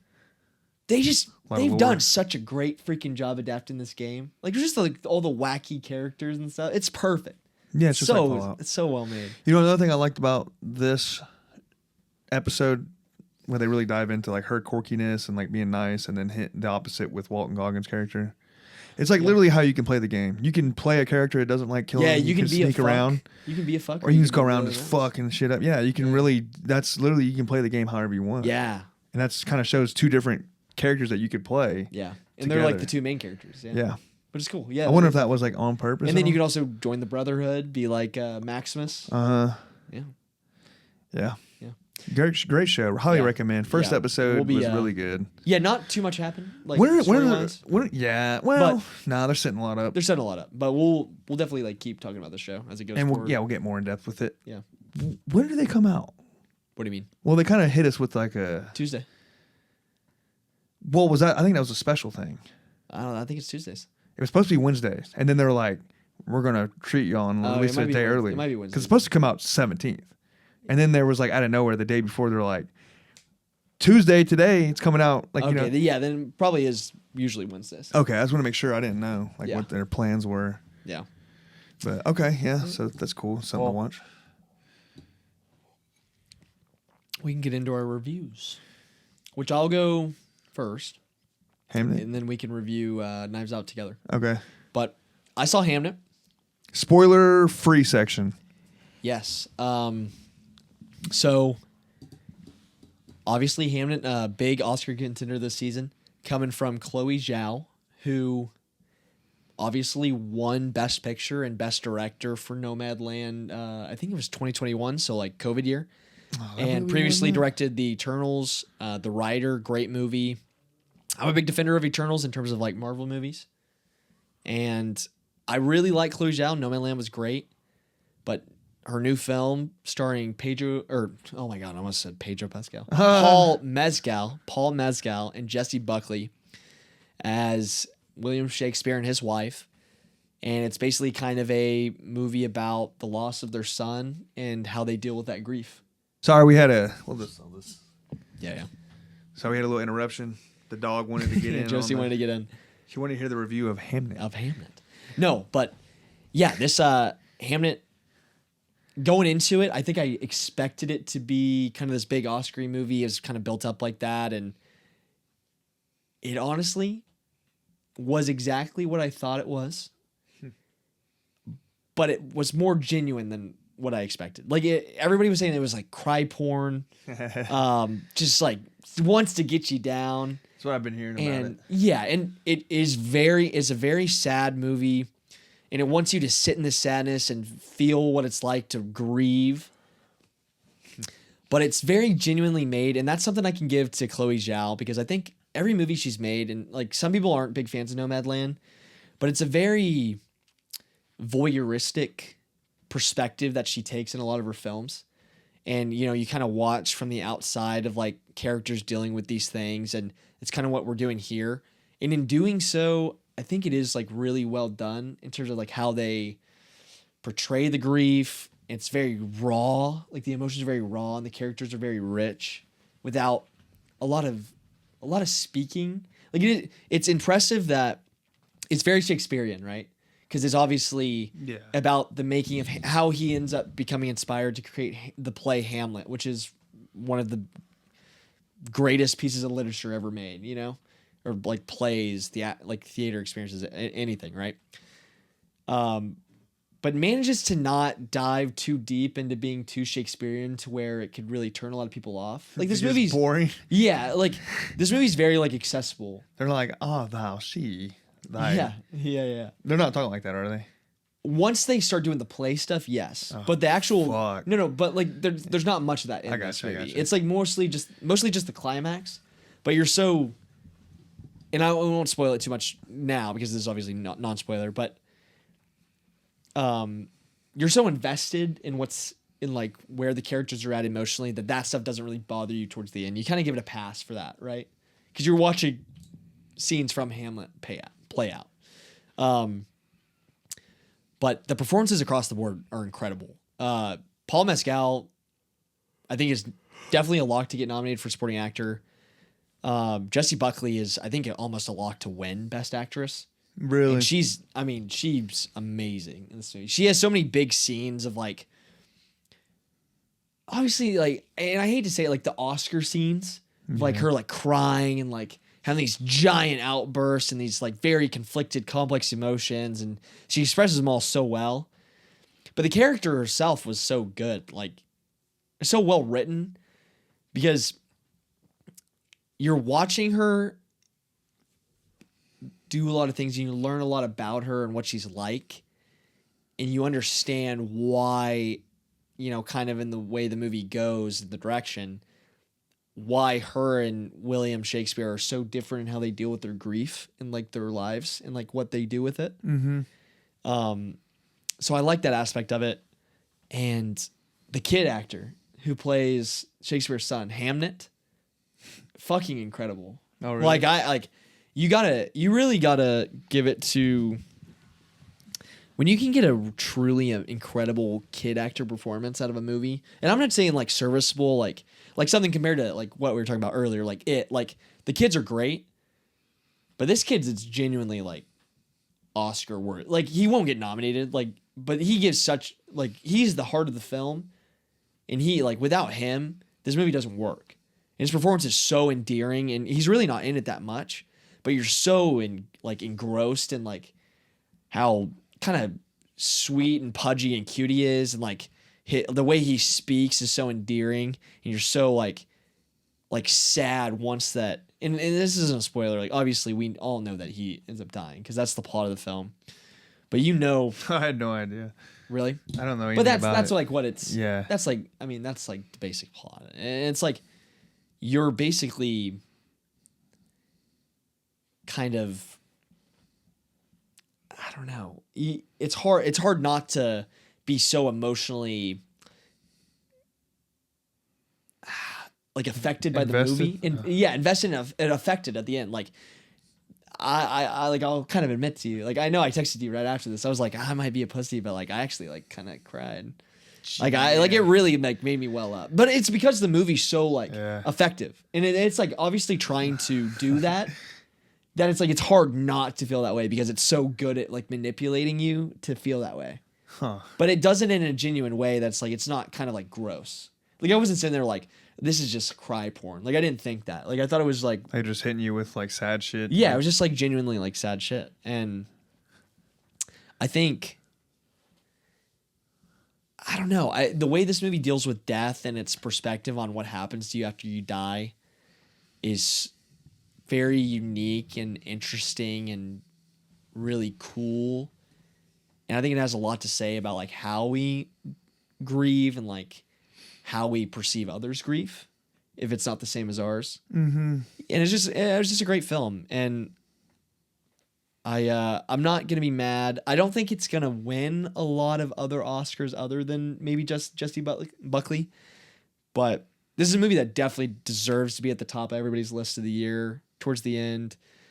Personally, maybe not mine. Just because it's a hard type of movie that like I want to rewatch.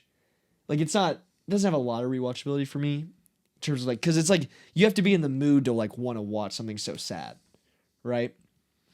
Yeah, it's tough. It's tough, but it's a genuinely like very great movie, and I'd probably give it like an 8.5 out of 10. For me personally, I think a lot of other people who are more susceptible to it or more affected by it than I was, probably would rate it a little bit higher. Like you would probably come out of this movie probably like an 8. The only thing that makes me like real emotional is when animals die. Yeah. I'm just a piece of shit, dude. Humans die, well, I don't care. But like a dog, if this was about a dog instead of a kid, I'd be like, oh no, please. Oh, I'd have been sobbing, dude. Yeah, I think if it was an adult that died, and I'll get more into spoilers now, but Spoiler section. If it was an adult that died, like I don't think it would be as effective. No. Like Hamnet, like the fact that it's a kid, it like really, because and this is okay. So this is where I really want to talk about spoilers. So you kind of, I'll start from the beginning, like where this movie has a big focus on the natural world, like with nature, and it's kind of crazy because Jessie Buckley's character is kind of this people perceive her as like a witch. She's like, or like a woods girl, like a girl from the woods, right? But she's actually like very like wealthy. Like she comes from like a very like well-off, like respected family. Like back in those days, like anytime they just didn't like a girl, like witch, you're a witch. Yeah, but she does all of these like, she's like hunter gatherer. She's independent. Yeah, she's a strong, independent woman, dude. Strong, independent woman. Powerful. And she has this falcon that she like has throughout the whole movie. But it's just like hanging out with her. I mean, it's like her pet, but it's like, but it's cool. It's dope. Yeah, No, funny. it's super cool. Funny. It's like random. Yeah, it's very random. But she's like into like all this herbology. Like she can like basically like if she needed to heal you out in the woods, like she could grind up a bunch of like plants and stuff and like heal your wounds. Like that's how cool she is. She is a witch. Yeah, right. Witchcraft on you. Exactly. And she got a fucking falcon hanging out with Yeah. her. I'd be a little skeptical. I would be a little bit too. But no, the first act kind of sets up her character and Shakespeare and like kind of establishes like their relationship and like how they fall in love, and it's like so instant and quick. And He was a lover boy, huh? He was a lover boy, very much lover boy, He was certified. but certified lover boy. Yeah. But he's so conflicted because he feels like he can't write there and from I forget where they're at. Stratford, I think it's Stratford. He can't get in the zone. He can't get in the He's zone. a troubling artist. So dude. yeah, exactly. So he basically like, I need to go to England. I need to go to England and like be in the city, or he needs to go to London. I need to be in London. I need to experience the world and write and be with all like where all the actors are, all the greatest writers in the world. And she was like, "I'll be here with my falcon." She's very supportive. Nice. She's very supportive, and she has kids, and this is kind of where this big thing is. She has this. Her mother died when she was really young, and she kind of, with that, like her relationship to nature, she's like very in tune spiritually, or like kind of has these like these dreams and like these like feel like these inclinations, like these feelings, right? And so you kind of see her having, so there's this entire birth sequence. Yeah. And she has her first kid, but then the birth sequence happens for when she's having her twins. And she has the first baby, which is a boy. And this is where this movie gets really, like, this is where I loved it. Like, what I really liked, what they did with it. And why it, like, really invested me. But she has this kid, she has the boy, which is Hamnet. But then she has the girl, and the girl is stillborn. So, like, the girl, she finds out mid-birth that she's having twins. And she's like, it's this, like, intense sequence where she's, like, screaming, crying. But she feels in her head, she's like, I'm not supposed to be having this baby. Like, I feel like this baby's going to die. This baby's going to die. And she's saying it, and she's screaming. She's like, no, like, we can't do this. Like, She might be a witch. Yeah. No, like, it has this, like, this movie has a supernatural element. And the baby obviously comes out, and it's dead. And she's like, I knew it. Like, I knew this. Like, she's like, and it's like this great, it's a super impactful, like, emotional scene. Like, almost kind of made me well up again, like, another time, dude. Like, it was wild. But damn, the baby ends up coming back to life. Like, it's not breathing. And then it ends up, like, kind of out of nowhere, like, breathing, and, like, it starts crying. And so you kind of see her relationship with her kid, with like the twins. Is like, she's a great mother, but she's almost just like a little detached in a weird way. Like, it's such a nuanced performance. So when her daughter gets sick and is about to die again. And this is where, like, the big event of the film is in the second act. Where, about to die again. Yeah. I bet the mom's like, Jesus, man, you can't be putting us through this shit again. Yeah. But the twins are really close, and the whole second act builds up, like, the relationship with the kids and the parents. What year is this set in? Oh, like, I think it's got to be like 1600 maybe? 1600? If you got, like, maybe, if you twisted your ankle, you're probably going to die back then. No, yeah. No, she, that's what I'm saying. she's dying from, like, a cold. Like, a common cold. Damn. Yeah, so. That sucks. So you have all these great scenes of, like, kind of really trying to get you invested in the family. But Shakespeare's out. He's in London. His daughter's about to die, and he finally gets word of it, and he's, like, racing back to get back to his family to be there. Oh, great, I got material now. Yes, now I can write something. Now I can be sad and I'm with the cook. Well, that plays a part. So he basically gets back, or he's on his way back, and there's this beautiful scene where the kid, so basically Hamnet goes to her as she's dying, and he's like, I give you my life. I give you my spirit, like, my soul. Like, I want to be in your place. And it's like it's weird because it takes this, like what I said again with like the voyeuristic point of view. The camera switches to this to the corner of the room, and he's staring at it, and it's supposed to be like this, like you are watching as the audience, but he's perceiving it as like this is death coming for his sister, and so he trades places with her, and the mom awakens the next morning next to the kids, and now she's fine, and he's sick.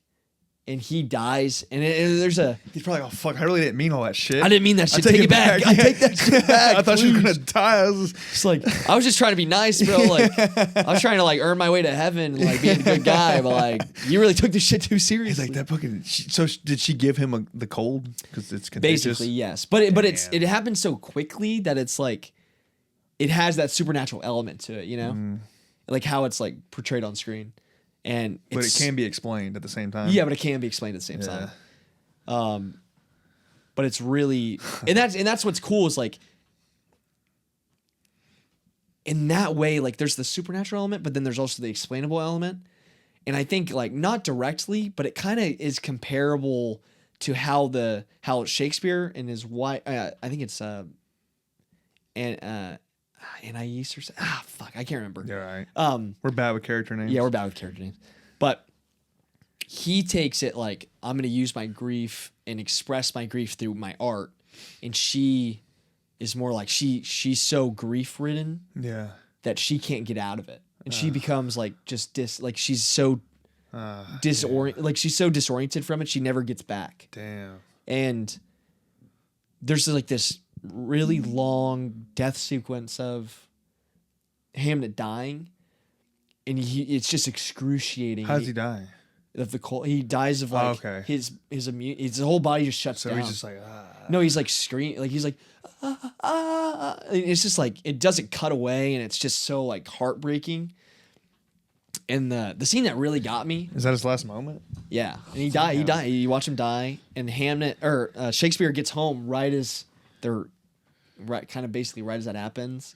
He's like, God damn it! He's like, I gotta come back again. Yeah, but it's so sad because he sees his daughter and he's like, oh, like everything's okay, like you're fine. And then he looks in the background and he sees Hamnet and he fucking just, my boy. Oh, it's like, oh, dude, it's fucking, it rip your heart out, bro. It's rip your heart out. But like, obviously not harking on too long, but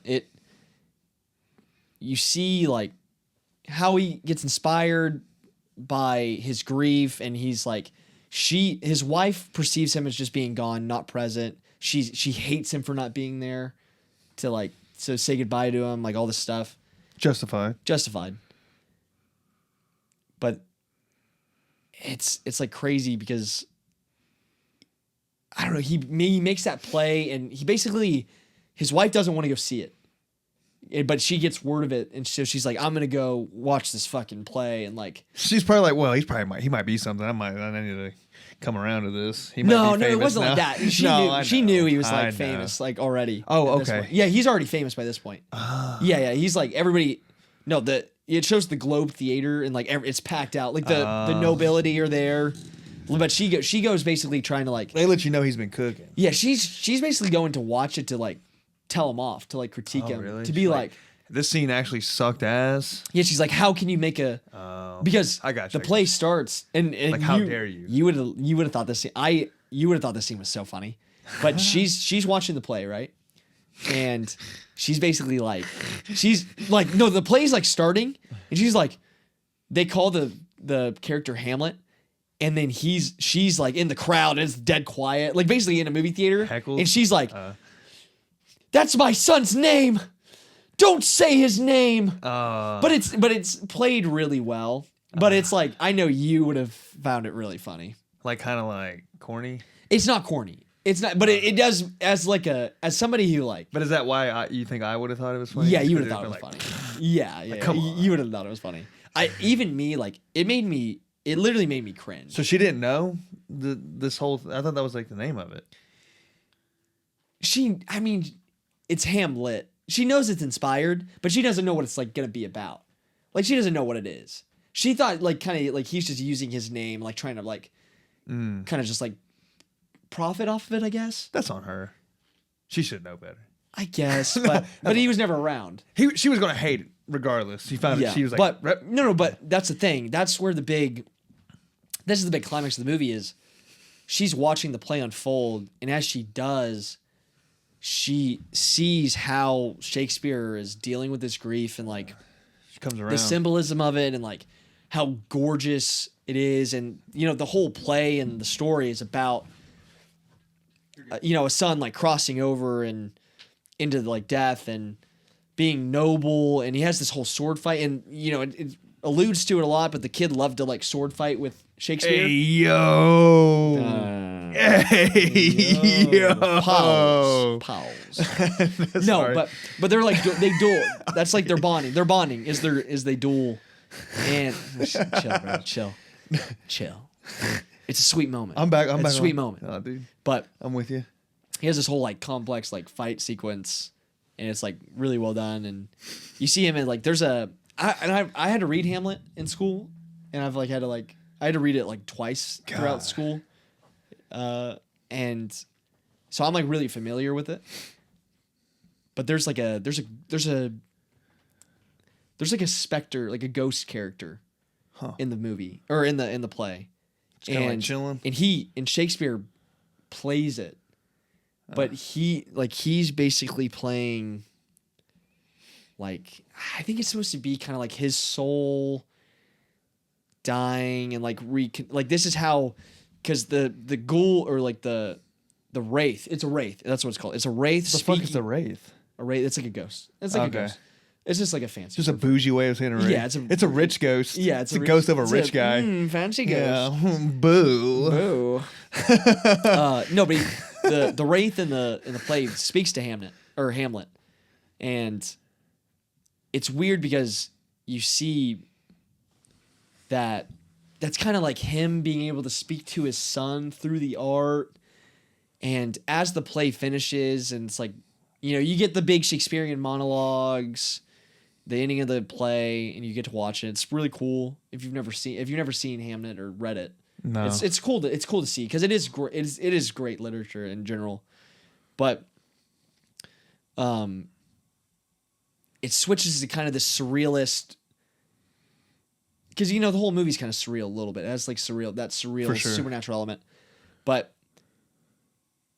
the way that they show the son, it's like his soul can be at rest after the play comes out and everybody's watching it, and the mother and father, or like Shakespeare and his wife, finally like reconnect and like can meet in the middle where their grief is, even if they like process it in different ways.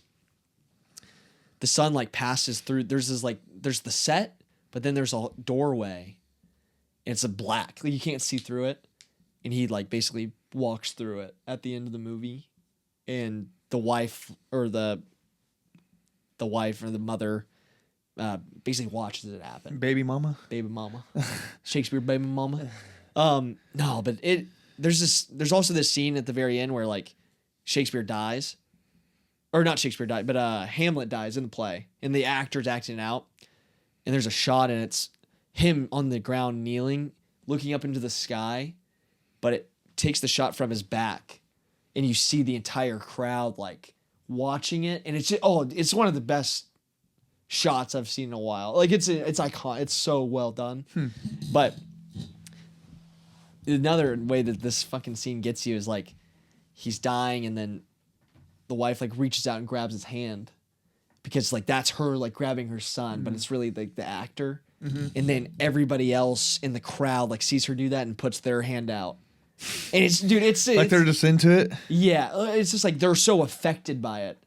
That's funny. And it's like driving home. It's like the reason why Shakespeare's and why Hamlet is so like profound and like has stood the test of time, and people still teach it, and we're like people like me have to read it, because it's such a powerfully emotional, complex story with great characters, and it's like and it's like really cool, and it's like the whole movie obviously is wanting you to show the inspiration of that story, but also it has something to say about grief and how we process it, and how there's different ways to process it. And you know, life is sad, but there's, you know, a gorgeous way of looking at life at the end of the day. Like, it doesn't mean that they're dead and gone forever. You know, you're still connected to them at the end of the day. It's like you have their remembrance and their memories and everything else. Unless you get old timers. And then and then you forget them. There's a cynical. Bleak. Very bleak. Yeah. No, but I love this movie.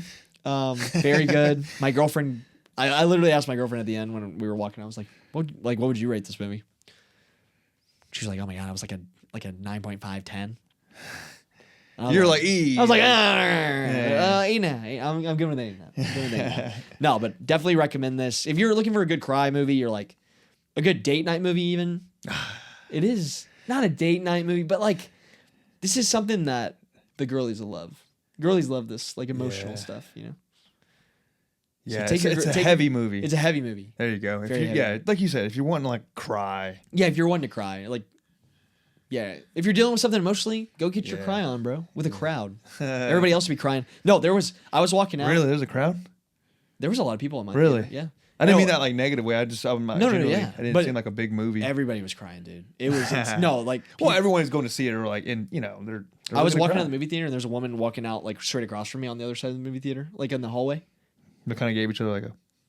I mean, we looked at each other, and like my girlfriend's crying. I'm like got teary eyed. I'm wiping my shit, and then she's like blood. She has tissues, like she's blubbering. Damn. Yeah, no, it got I can't watch it in public. Why? I cringe at myself if I cried in front of people. No, I literally did. I was thinking, I was like, oh, fuck. But I can't let no. I'm like, I leave early and I just run to the bathroom and like kind of clean myself up. Yeah. Come out like, yeah, that movie's gay, huh? That movie fucking sucked, dumb. right? After crying for an hour. Mm-hmm. No, not me, man. I didn't cry for shit. I'd rather be watching one battle after another again. Exactly. No, bro. But so you gave it you didn't give it a rating. Yeah, you did. Yeah, 8.5. Yeah. 8.5. 8.5. Yeah. All right. Well, you recommend it. I recommend it. And we'll get into Knives Out. Let's do a quick one on this. Yeah. Yeah, we've been going for a while. Yeah, and this one's not like, I mean, we don't have to get too deep. I kind of have a lot to say about it. Oh, spoiler-free section spoiler of free. Knives Out. What's the ...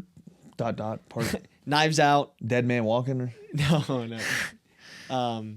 Dude, now you just made me fucking forget. Who did it? Oh my god. It's like Dead Man or... Wake Up Dead Man. Wake Up Dead Man. Wake Up Dead Man. No, Knives Out, Wake Up Dead Man. Third movie in the Knives Out franchise. Coming from Rian Johnson, who's a great director. Made one of the most controversial films ever of The Last Jedi, which you obviously haven't seen, and you have no opinion on Star Wars. No. But I think all the Knives Out are great. It's obviously following Benoit Blanc, who's kind of the centerpiece of all these movies, and he's like the main detective. Oh, really? Kind of like a Inspector Gadget. Inspector Clouseau from like all the Agatha Christie novels. Yeah, that went over your head. I know it did. Like I get what you're saying. Yeah. But yeah, Benoit Blanc, main character. But obviously every movie has a different set of like characters, different mystery that's going on, and kind of the whole shtick of these movies, like very well done though. Like these are the best mystery movies coming out today, and it's awesome to get something kind of like call back to like the old mystery novels, old mystery films, like the Whodunit. I love a good Whodunit. But yeah, these are kind of the main Whodunit movies like coming out right now. It's the only ones I don't know of any, honestly, other than this. Yeah, but this one obviously starring, and just to name a few people, Josh O'Connor, who is arguably the main character of the film. I thought he was. Yeah, he is definitely the main character. I thought it was like obvious, right? Yeah. Unless you want to go with Josh Brolin. Yeah, and then Josh Brolin, who plays kind of the priest of the church that Josh O'Connor sent to at the beginning of the movie. Glenn Close, Mila Kunis, Jeremy Renner, Kerry Washington, Andrew Scott, a lot of people. These movies are always... Dude, I didn't even recognize Kunis. Yeah, Mila Kunis, yeah. She was You're the right, that police was officer. her. Yeah, no, now you say that, I'm like, oh shit, that was her. Yeah. God Been a damn. while since I've seen her. Yeah. Yeah. Shit. But obviously, this movie follows Josh O'Connor going to a chapel in a small town and kind of dealing with and this is kind of a spoiler. Yeah, dealing with Josh Brolin's character of the priest, and there's a murder that happens, and trying to figure out who it was. But it kind of turns out that this group of disciples that Josh Brolin's character has, disciples that he's kind of like culminated in this small church who he doesn't really allow outsiders to come into. They're kind of brainwashed by him, and like a cult thing. Yeah, it's kind of like a cult thing. But this is where I'll kind of go into like what I thought of the movie. My favorite aspect of this film is kind of the commentary on religion and how stark the contrasts are and like the differences between what you see from obviously the characters who are there, and they're all kind of products of, they're each kind of getting something different out of religion, and it feels like they're kind of using religion as a way to like get what they want for their purposes. But they're brainwashed by Josh Brolin, whose perspective on religion is very use religion as a power to fight others. Josh O'Connor's character is taking religion as more of like kind of that. You just think of. Yeah, just like like being in the faith and like trusting trusting the plan and Like a good guy. yeah, the good Christian, like wants to help others. And then Benoit Blanc is kind of this nihilistic, reasonable, like voice of reason who's kind of not religious. And so you have kind of the main dichotomy between Josh O'Connor and Benoit Blanc trying to solve this mystery together and kind of clashing with the perspectives on religion and dealing with the aftermath and all these side characters that have been influenced by Josh Brolin. So very well done. Rian Johnson balances the writing. Like that's his strongest suit is the writing. And all of the cast is great. Josh O'Connor is amazing. There's one person I did not like at all, and it gave me highest to lowest vibes. Who? The chick, Kerry Washington? the one with the kid. Yes. Oh my god, there's a specific scene that I was like, yo. No, yeah, and I will say I think the side characters in this movie more than any of the other ones are kind of underwritten. There's like, I guess there is character development, but it's like really. Yeah, it's also hard when you have like underwritten side characters, and it makes it way more apparent when you're casting like very good A-list actors or like up and coming actors like in these roles, because it makes it even more apparent that like these are kind of glaring issues in the writing maybe, and that's I think for me that's the weakest part of the movie, because you have somebody like Kaylee Spaney who's huge up and comer. She was the main actress in Alien Romulus and Priscilla. Oh, she's the girl in the wheelchair. Wheelchair, yeah. Yeah, like too good of an actress for that character to be very one-dimensional. Yeah, but I'm just saying like that's what, Kerry Washington. Yeah, I was she saying, was very I thought it was bad. Her performance was terrible in a couple scenes. I can get into it in a I don't spoiler. think her performance was bad. I honestly think it was the material. Like I just think it was so. And with these movies, you kind of ham it up a little bit, right? It seemed like she was acting. It reminded me of Highest to Lowest, how the mom reacted when just like really. Ah. So you just weren't a big fan of Kerry Washington. in general? Just a couple scenes in this scene. Yeah. Not her. Not when you first get introduced to her. I thought she was fine. It was just like when she gets. I don't want to spoil anything. When she gets mad and she's like lashing out, and it seemed very theatrical. Like you will pay for this. Yeah, a lot of the. She was the only one I noticed that in though. A lot of the reveal, or a lot of one big portion of the reveal, is very reliant on her, and I think in that scene she is very like underwhelming in terms of like what I like wanted out of her performance. But I can agree with that. Yeah. But that was it. But for everyone else, but they're also like big big name actors. Yeah, Renner in there. Yeah, he was the most nothing. I didn't care about him at all. Jeremy Renner's character was the most. I didn't care about any of the side characters, honestly. Josh O'Connor was just so good. Yeah, he kind of like, and Glenn Close, who plays the crazy guy, the crazy woman, or his main guy or main girl. Oh yeah. Who ends up becoming like way more of a main character towards the end. But she was great. I liked her. Josh Brolin was fantastic. Yes, Josh Brolin, like when he goes up to the altar and starts preaching, and when he's also doing like he just plays such a fucking scumbag in this movie. You know what he kind of reminded me of? It is because Righteous Gemstones. Like John Goodman could have been those two both could have like Yeah. He needs to be in Righteous Gemstone. Yeah, dude, he would have been a great character. If that show didn't end, dude, Josh Brolin would have been perfect for that. Like a villain of the season for that shit. He would have been great. Or just your regular old church, like Yeah. what they're doing. Yeah. The money guys, Yeah. preacher or whatever. But yeah, he did a good job. Yeah. Did a great job. Very much. Because the movie kind of relies on his shoulders a little bit. Him and O'Connor. In both. O'Connor for sure. Yeah. Well, he's an antagonist, and then you got Yeah. But yeah, dude, I loved, and that's kind of thing with these movies. Like the mystery, it's not really like a mystery you can kind of figure out on your own. Like you kind of have to just let the movie take you on the ride. Yeah. And you have to like buy into the explanations that come in the end. Yeah. And this, for me, this was the one that was the most convoluted out of the three. But I think it worked for me.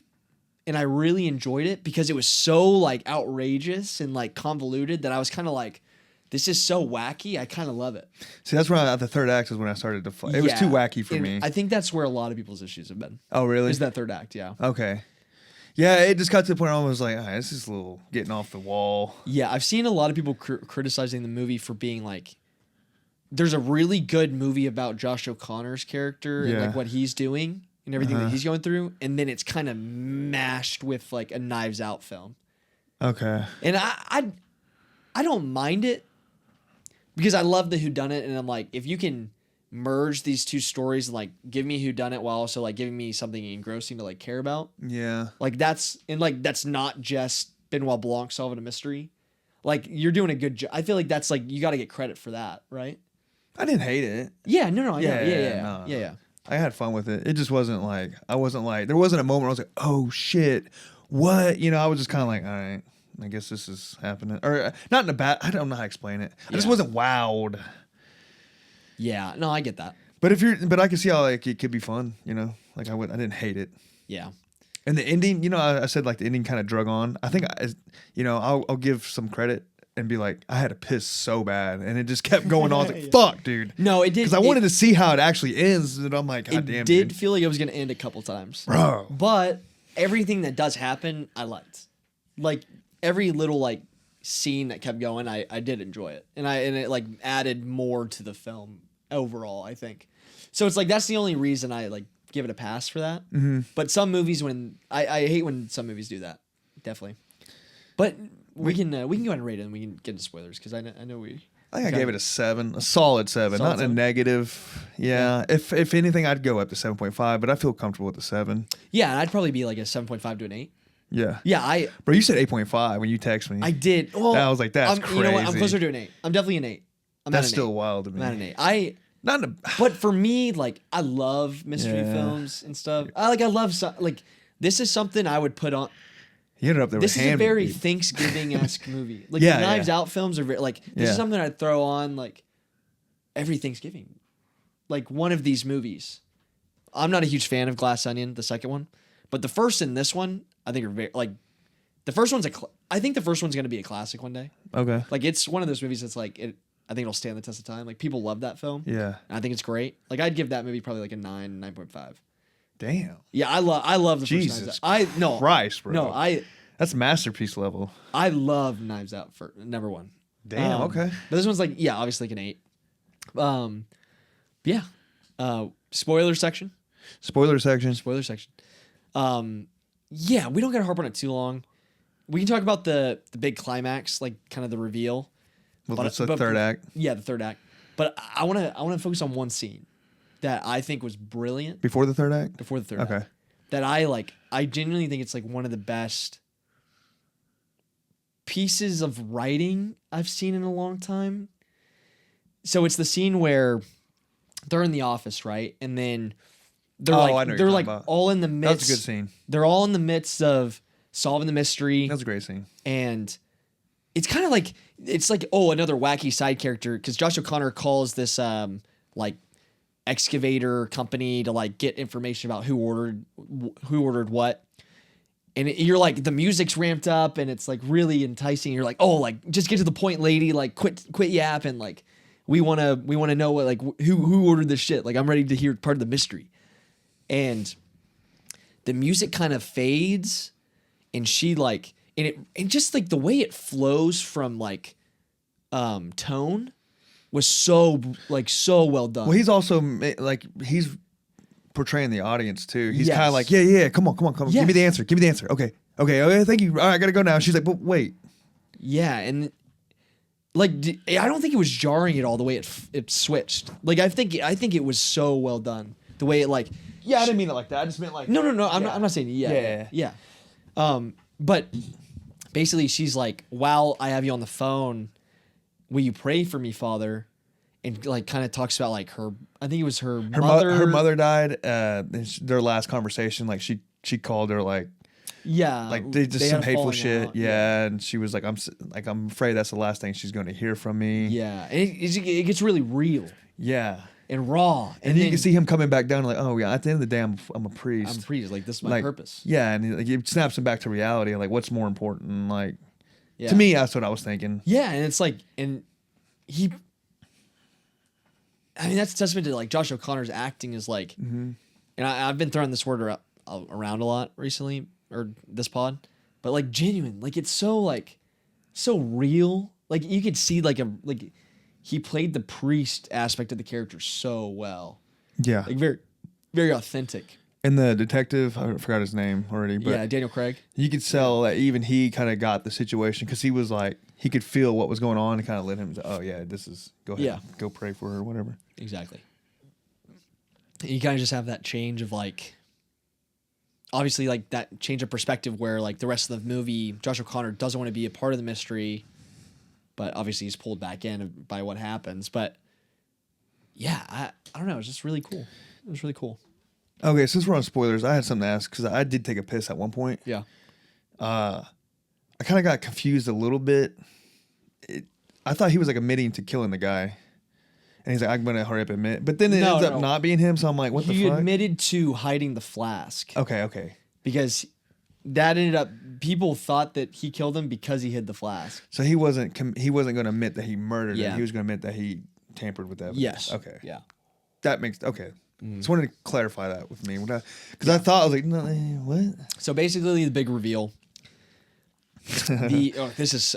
I'll do my best at like getting through this, but Glenn Close's character, basically their family, their father was that priest who started that church, and he had this like rare jewel that was like basically priceless, like this like infinite money hack, whatever.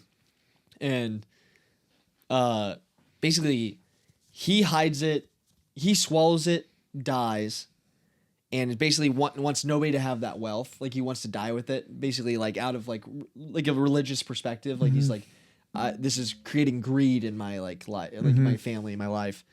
So he dies. Glenn Close's character, turns out that her cousin, I think it was cousin, went crazy trying to get the jewel, or sister, I think it was sister. I can't remember. Went crazy trying to find the jewel and like get the wealth. But she made a promise that she would protect it. And so basically she kind of knew where the jewel was the entire time, but Josh Brolin didn't know. And Josh Brolin spent his entire life like leading the church, but really just wanting to like discover this jewel. Like that's been his entire intention the whole time. And she got Jeremy Renner's character to kind of go with her to basically kill Josh Brolin because he was on the trail of figuring it out. Because Josh O'Connor's character got Glenn Close to confess her sin of like what she did, to basically like in the death of her family member that was looking for the jewel, and like her secret that she's kept all this time and lies. And Josh Brolin's like, she's like, oh, I can't let him get it because like this jewel was never meant to be found by anybody. So Jeremy Renner basically poisons him with the flask, and the flask that Josh O'Connor was hiding. So because they never found the flask, everybody thought Josh O'Connor did it because there was the knife, which Jeremy Renner also placed in him in order to Cover up. That he was cover poisoned. up. But it turns out that really wasn't. Well, we gotta before we go any further. 'Cause Yeah, we have to. dude, we have it's to. so- I just want to like. Dude. Well, we gotta say like. So he's out there, priesting, right? He's Yes. up there serving mass, serving it up, and all of a sudden you hear a clunk, dude falls. He looks over. Josh Brolin's dead, like in like this little closet? Yeah, closet. And that no one could be in. It was like a very like thick closet made out of like Oh, it's marble walls. yeah. Yeah. Like And it's- no secret entrances. yeah, Like and it's probably like 6x6, like it's tiny, right? Yeah. And so he falls. They see, and then he has like that knife in his back. Yeah. So that's where we're at, and then we start to find out everything you just said. yes. So continue. Yeah, so turns out they had this whole plan where they got the groundskeeper to like switch places in the coffin of Josh Brolin's character. So they take the body, the guy. So their whole plan was to also kind of like make Josh Brolin's death look in order to maintain the religion of the group that had been conned basically, because she was also kind of a part of that a little bit in terms of like allowing him to like convince all these people that He's like some type of he would- saint. yeah, that he was like the next coming of Christ or something.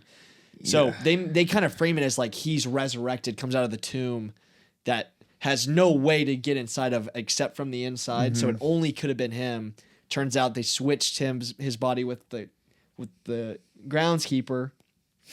Then there's the whole other mystery that they do with Josh O'Connor's character. They think he killed the groundskeeper, but it turns out it was actually Jeremy Renner, who basically was like, fuck this, I'm going to take the stone for myself. Yeah. And then there's like a scene where Josh O'Connor or Benoit Blanc and Josh O'Connor find Jeremy Renner in a vat of acid, and then Josh Brolin's arms are in there. Yeah. And you're like, what the fuck? Like, was Josh Brolin alive the whole time still? This is where I'm like, Jesus Christ. Yeah, it's it's so going- much it's is just going going on. And I'm crazy. like, what the fuck? It's going crazy. Oh. But turns out Glenn Close switcheroonies the poison that she's having this conversation with Jeremy Renner before he releases his master plan. Yeah. Surprise, dumbass. You got fucking conned again. Mm-hmm. And so he dies from the poison. And so she makes it look like Josh Brolin got out, planned this whole fucking thing, and then drowned and tried to kill Jeremy Renner in the acid and then died himself. Mm-hmm. So crazy, wild, insane. And fucking Glenn Close obviously commits suicide because she took the... she ends up committing suicide. See, that was At when the I end. was like, it just kept going on, the ending. Yeah. Because she was kind of like the last part, and I was like, God Yeah, because damn it. she's explaining everything. Yeah, when she pulled up, I was like, God, bitch, get out of here. Yeah. And then she drops the diamond. And then I'm like, all right, it's over. And then nope. I love that scene where They kind of both like, they both look at it and then Yeah. and then Benoit Blanc's like, yeah, let's him I'm take it. out. Yeah. I'm out. And then he carves and makes the new Jesus statue on the cross, and yeah. then he tucks it into the chest. Yeah. Really cool. I liked that ending.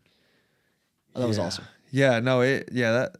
I was just, like I said, I was just like, I wish they would have cut out shit before that, just made that the ending. Yeah.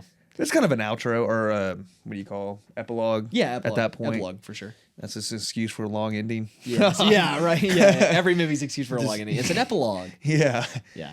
No, I love a it good was, epilogue. it was, yeah, it was. I like for me, like I said, I didn't like the third act, but Yeah. but I'm not shitting on. No, you no, for no. liking it. I completely understand. Yeah, it was just too much. Like, but Yeah. the poison's here now. Exactly. And because I like being able to like, I don't know. I guess they don't care. That wasn't their intent. But I wanted like, there's no way you could have guessed anything. No, yeah. You know what I mean? And that's, I don't know. It just seems kind of like, damn. All right. Yeah. But that's fine. Not hating on it. But yeah, fuck. Good movie. Good movies. It's fun. Yeah. Good TV shows. But yeah, I think that's all we got to say about that one. And I think coming next week we got potentially Avatar, potentially Housemaid, Potentially. more TV show stuff. We'll have the season finale for Pluribus, more Fallout. And we'll do like a Christmas thing because it's going to be a Christmas movie. We'll talk about like do a little Christmas the vibe. best Christmas. And we'll probably put when is Christmas? Like what day? Thursday. Oh, really? Yeah. Next Thursday? Yeah. Nah. A week from tomorrow. Yeah. Damn, that shit flew by, brother. What are we gonna film like Tuesday or something? Yeah, we'll figure it out. Think of something. Yeah. We'll make it happen. All right. Cap. Well, Merry Christmas if we don't see you by just the off chance something happens. Yeah, if we don't film. And we'll catch you next time. But we will have a Marty Supreme review in the coming future, Oh. after Christmas. 100%. Definitely go see that. Definitely see that. Yeah. But that's it. Boom.